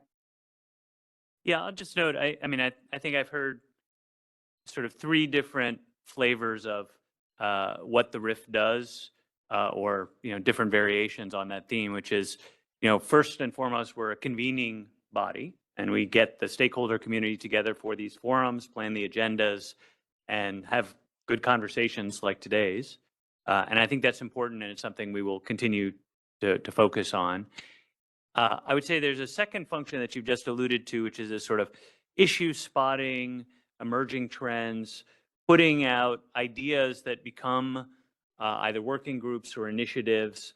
And I would add in that category that the whole roundtable and roadmap discussion really came about because of a discussion at the RIF I want to say in San Diego, a year and a half, 2 years ago. So, it takes a while, right? Emerging issues have to emerge. First we as the RIF identify something that's important. In that case, it went to the GRC, the Governance Review Committee, which, put it in their decisional item. So it actually became part of the governance charter that the RIF would hold this roundtable. And we, are still working on, getting us to the first real roundtable in the spring to sort of align with the CAISO schedule. So, I think that second function I'm describing, is more kind of directional, that we as the RIF identify an issue that might be a future topic for an initiative or a governance matter, and nudge the the giant battleship in that direction, but we certainly don't control all those processes. So it takes longer to sort of gestate and get to the finish line. And then the third one, which we've struggled with, frankly, over the years that I've been involved, is this sort of advocacy of, could the RIF, as a representative group of stakeholders, elected by our sectors, actually say, on an active CAISO initiative, here's where we come out. We're happy, we're unhappy, there's a consensus around some issues, maybe less consensus. And I'm not saying it has to take a voting form particularly, but this idea that, the RIF represents, a whole that is greater than the sum of its parts. And you all see that, each of us and our organizations individually are active in the stakeholder arena. We submit comments, sometimes even speak before the board and governing body on a final proposal. But together as a stakeholder community or as sectors, are there, sort of alignments or positions that we take as a whole? I think that's been more problematic to sort of put into practice as a third flavor of the RIF function. I don't think it's impossible. And so I would just suggest, we continue to look at, those three areas. Maybe there are others, but particularly with the evolution towards, EDAM or broader regional markets, I think there are new opportunities for perhaps each of those three models to play out. And that I look forward to that discussion in the coming year. But I think that's kind of, for those who only follow the RIF at these meetings or loosely, that's where we're at. We've been working on this for a while. It takes a while to bring things, new ideas to fruition. Some of them, I think we've successfully this year, taken things from ideas or panels into action, which is great to see. And some of them, like the advocacy model, I think we submitted one set of comments as the RIF, and that was very well received. But it was, on a fairly non-controversial governance topic. It's frankly much harder to do on things that are controversial, where the RIF members themselves don't see eye to eye. So that's my kind of organizing comment on it. That's great, and I appreciate the way you've organized it. And maybe to just take up the third piece and the advocacy piece, I do think that it is, to give it some level of sports analogy, right, is that it takes practice and muscle memory, right? So to the extent that we have the opportunity, that opportunity needs to be practiced in order to get better at it. So I think that hopefully is something that we're able to take up and to practice. And in the end, as mentioned, if it ultimately, if a particular issue ends up in a place where we're unable to come up with consensus or an opinion, we've still practiced the effort. So I do think that that's an important aspect of how we tackle the advocacy piece. Anita. If I can just maybe underscore the piece. From the governing body, this is from my perspective, I'm not necessarily looking for advocacy. I am looking for, so what's the temperature out there? There are times when it might be being an advocate, but it might be times when it's just kind of, here's the lay of the land. Here are the three big things, or here are the two big things. So I'm always careful with the word advocacy, because people think it means, oh, I'm going to support you. And it may not be a supportive statement. So I just, just how you guys think about that and talk about that, I think is really important. But Matt, you did a fabulous job of kind of summarizing the value of the RIF and how I think as a governing body, we can get so much more from you. So, say, Josh, if I could say something here real quick to this issue as well. And I mean, the RIF liaisons here, this is going to be my last meeting. I'm going to step aside, and we've got some fantastic candidate. We've got a fantastic candidate, at least from BPA, who's going to apply to fill behind me. And I think it's going to be a level up. So it's going to be good to have some turnover here in this position to get somebody else a run at it. But I want to say it's been fantastic working with this crew. And all of these efforts that the RIF is really trying to gear towards here in the future is dependent upon you all. I mean, the stakeholder community really getting back and giving back to the liaisons. The liaisons here, I mean, we are your voice, we are your advocacy, and we want to hear from as many of you as possible. Now, the Power Marketing Authority Administration, rather, sector that I'm representative of is small. It's BPA and it's WAPA, and it's pretty darn easy for us to get together and get some consensus on which way we want to go. But these other liaisons, you've got some pretty diverse sectors that they represent. And I can only imagine how difficult it is to really feel as though you have a voice for them if you're not getting a lot of engagement from them. So just in my kind of parting words here to the group, it's going to be great to see what you're able to accomplish here in the future. And it's really largely going to depend not just on the efforts and the real capabilities of the liaisons, but it's going to depend upon those of you who are in the room, those of you who are on the phone and have participated either as panelists or just in meetings here of the past. If you don't know who your sector liaison is, go to our website and figure it out. Give them contact them. And really, they want to hear from you, and they want to represent the collective voice of their sectors, not just those who are paying them to pay the mortgage. They really are here for you all. So give them your time, chew on their ear, and it will empower their voice, and it'll put wind behind their sails and make this next endeavor as the RIF grows that much more successful. So I appreciate the time that I've had here with you all, and look forward to being on the other side of the mic here in the future. Thanks, Alex. I can't think of a better way to close the meeting, unless there's any pressing or final questions. Oh, one question. Okay. Real quick, it's not a question, it's a comment. Vijay Debiore. Alex, you should run for office. I think you're doing great presenting the value proposition. I just want to say from a PIO's perspective, we found that the RIF has become a forum where folks are bringing more questions to the table, but I really urge the non-California based transmission utilities and EIM entities to really be more engaged next year, because I think that's going to be critical. Thank you. And thanks, Alex. Thanks, Vijay. And we do have a question in the room. Sorry to take away your thunder. That was a great speech. Thank you for all of your hard work. I just want to go back to that advocacy point that was brought up.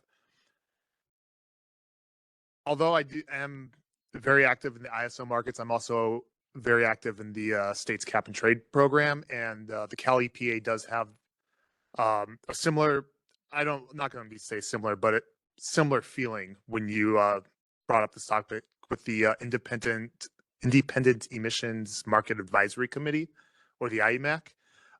Their legislative purpose is to basically pontificate a lot and publish a report once a year. And they have actually made their decision to become advocates and go out and push their annual reports to the legislature, which is directly impacting some of the legislation we see coming out. So my just personal opinion for the RIF is that if you are going to go out there and advocate, I think a better term would be I think a better purpose for the RIF would be to advise. If you do, so if the RIF has a unanimous position or on a given topic, then absolutely go out there, publish comments, and be active. However, I would advise also that if it's not a unanimous decision, that be sure that in that particular set of comments, all sides, even if they're polar opposites, are included in those comments.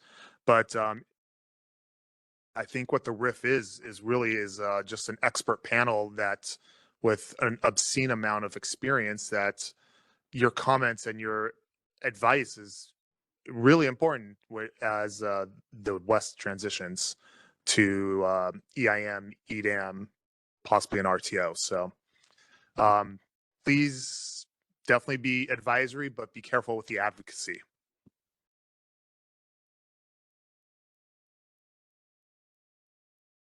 Thank you for that. That's heard and actually great great advice. Okay, with that, we are going to end the meeting. Appreciate everyone's time.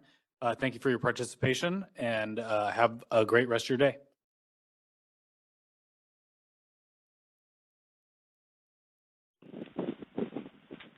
Thank everyone for joining today's conference. You may now disconnect.